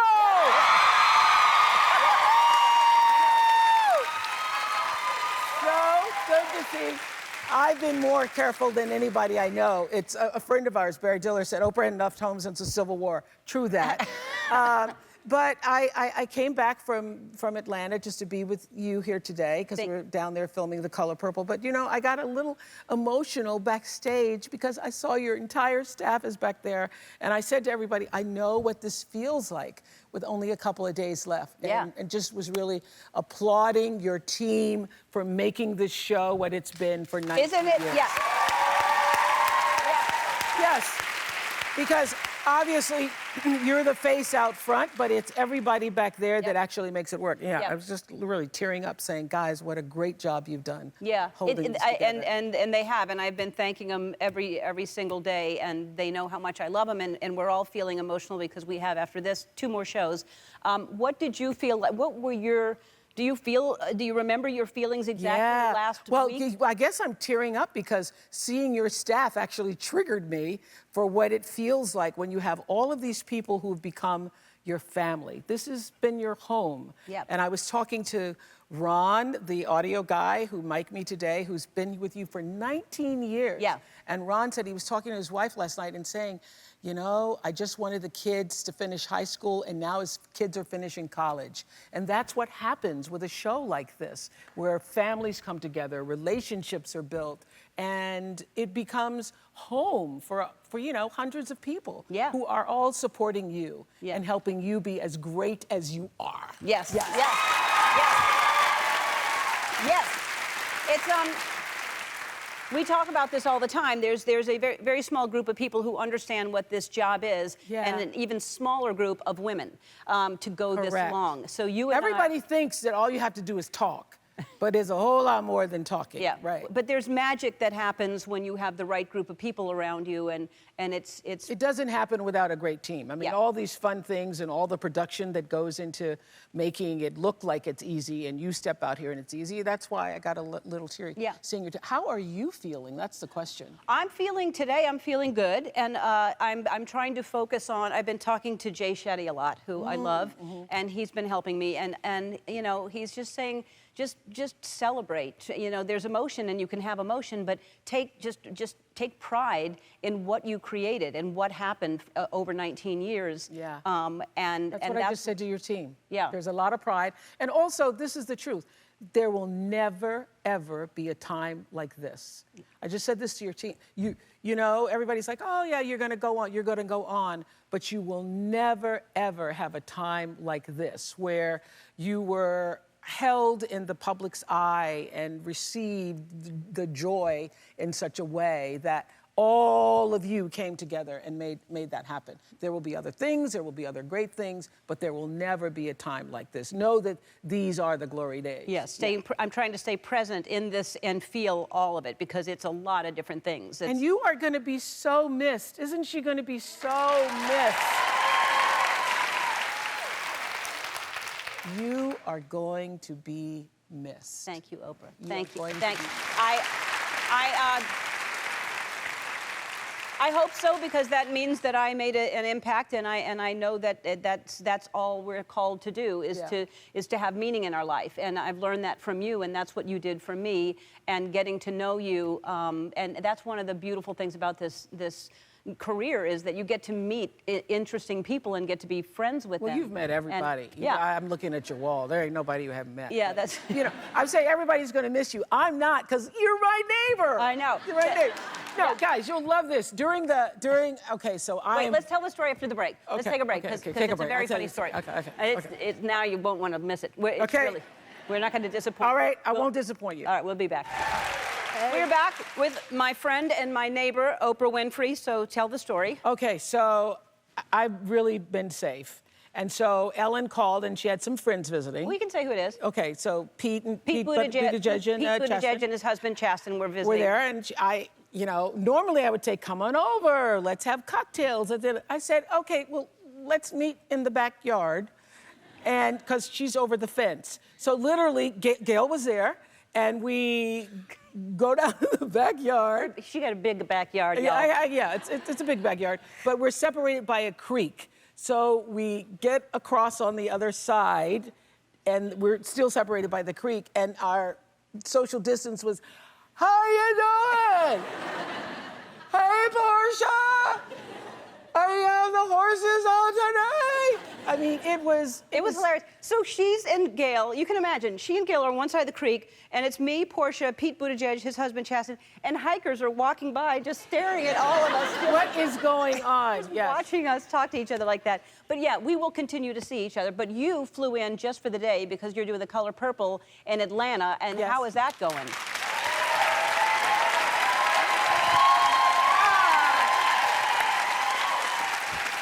Our new director, Blitz Batwali, who's done some really beautiful things. And I must say, this is not your mama's Color Purple. We are doing the musical. So for people who say, why would you redo The Color Purple? I actually watched The Color Purple for the first time in 30-something years the other day, and there's nothing to redo. Spielberg did an amazing job. But we are taking the musical that was on Broadway and turning it into a magical, realized, spectacular event. And I just can't wait for people to see it. I can't wait to see it. That's going to be you amazing. Gotta be there at the premiere. Can't wait. Please invite me. Okay. I'll have time. I got nothing. Let's talk about All Rise, which is coming over to OWN. You saved a show. Well, I love that show because anybody here watch All Rise? So fantastic. Simone Messick. And it's loaded. It's to me the epitome of what diversity and inclusion means. I mean, everybody coming through the door represents what the country looks like. And I think the storylines are so great. And so it was a big privilege for us to save that show. Well, and I'm sure they're thrilled. On OWN, coming to OWN, yeah, All Rise. That's fantastic. Hey, speaking of Gail, she's a grandma now. And what is she trying to get the baby to call her? Gaia. Uh-huh. Which means Mother Earth. I say, you're not Mother Earth. You're not Mother of the Earth. You're just one grandmother. And you know what? The real truth is the baby, which is the cutest baby on earth, I think, cutest baby, big head, cute baby, big head. But I'm thinking the baby is going to, babies decide for themselves, you know, what they want to call you. So I have to tell you, though, every time I see the baby, which I see the baby more than she does, and every time I see the baby, I'm like, oh. Auntie O. It's so easy to say, Auntie O. So I'm thinking the baby's going to say Auntie O before the baby goes, Gaia. Yeah. Yeah. I think you're correct. Should we take another break, Andy? Or yeah, we'll take a break. More with Oprah after this. Peter Roth came back. That is something. I know. You get him out of retirement, out of Hawaii. He comes to visit. I love that, Peter Roth. Okay. All right. So Oprah, we've had a lot of campaigns. We tried to get George Clooney on the show because he was on the lot. And then I decided that I was going to be, because you were on your own cover of O magazine, and you were the only one on the cover every single issue. And I decided to make it a campaign that I would be on that magazine cover, and I went after it. And I didn't stop. I continued to do it until you finally... You finally... said yes. Yeah, you finally gave in. And we had so much fun. This was us. You know what? At first, I thought you were just joking. I didn't think you actually really wanted to do it. And then you actually said yes, too. So yeah, no, yes. one of the biggest selling covers ever in the history of O Magazine. Thank you so much. It was so fun. But everything we've done together, we went, do you remember when we went to, you probably saw the picture on the wall in the hallway when we went to the supermarket together? That's right, and you did the Well, I asked, yeah, well, you know what? I think we have the clip. We'll show it. When's the last time you were at a grocery store? Thanksgiving 2016. You know you have to bring your own bags because of recycling. So, I have our own bags, okay? Okay. All right, so. When's the last time you were in a grocery store? Years. Melons. Melons. Here. Hold one. Well, we don't know if it's Hold ripe or one. not. Hold it. Hold it. Come on. And hold the other one. Yeah. Hold on, let me get a picture. Okay. Hold on. There we go. Cauliflower. A little hard. What is the right size, though? If I were to get, what? That's too big. Okay. And that's too small. All right. All right. Uh-oh. Oh, I have one of these. I use this for hosing things. You have a nice garden. I do. I have a nice garden. This is good. Hey. I don't think you're supposed to do that. Well, why not? That's why it's there. Hello. I need the dandruff shampoo for Oprah. If someone can tell me where the dandruff shampoo for Oprah is. Oh my God. And the odor eaters. What else did you want? Odor eaters, dandruff shampoo, and ointment. What is the ointment for? Okay. Thank you. Word. Ointment. It's just such a funny word. Isn't it interesting, though, how I was talking this with Matt, that you cannot sometimes remember the show you did yesterday. Yeah. Because everything is, you meet so many incredible people, so much is happening at such an intense rate. Michelle Obama talks about this in her book, Becoming, that when the intensity is so high, it's hard to remember. Wait till you get home and you now have time to relax. It's all going to start coming back to you. Will it? Yes. I hope so. Well, that's what's been fun watching these tapes, is getting to remember all these different things. I am going to take some time off. But you know, I have to keep working because I like to stay busy. I have ideas for us. I thought CSI Montecito, we do, it's like, here we are, kind of cops or detectives.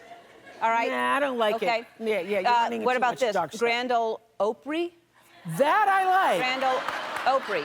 All right. That I like. You know that I ran for student council president under Grand Ole Oprah. Oh, really? Yes, in Nashville, Tennessee, and won. Then this, well, of course you won. Okay. Of course you did. How about the Real X talk show hosts of Santa Barbara? That I love. Yeah. I love that. But I love that. Just me and you. We'll put it on OWN. Let's do that. Okay. Just me and you. Just me and you. Just once in a while. Okay. All right. I love you. I thank you for all of your support. You have said the most generous and kind things to me when you have been on the show and privately. And I mean it. You are my mentor, my friend. I love you. And thank you for everything you've done. I want you to take some time off, some real time, because you know what I did? I took a week off and then I went right back into work. Take some time, okay? Yeah. To figure out what the next... Do you hear me? I heard you. Okay, good. Okay. Take some time. I mean, I'm going to buy some houses, but I just am going to do, you know. Then I'll see you in the backyard. I'll see you in the backyard. See you in the backyard. All right. Season 3 of All Rise premieres June 7th.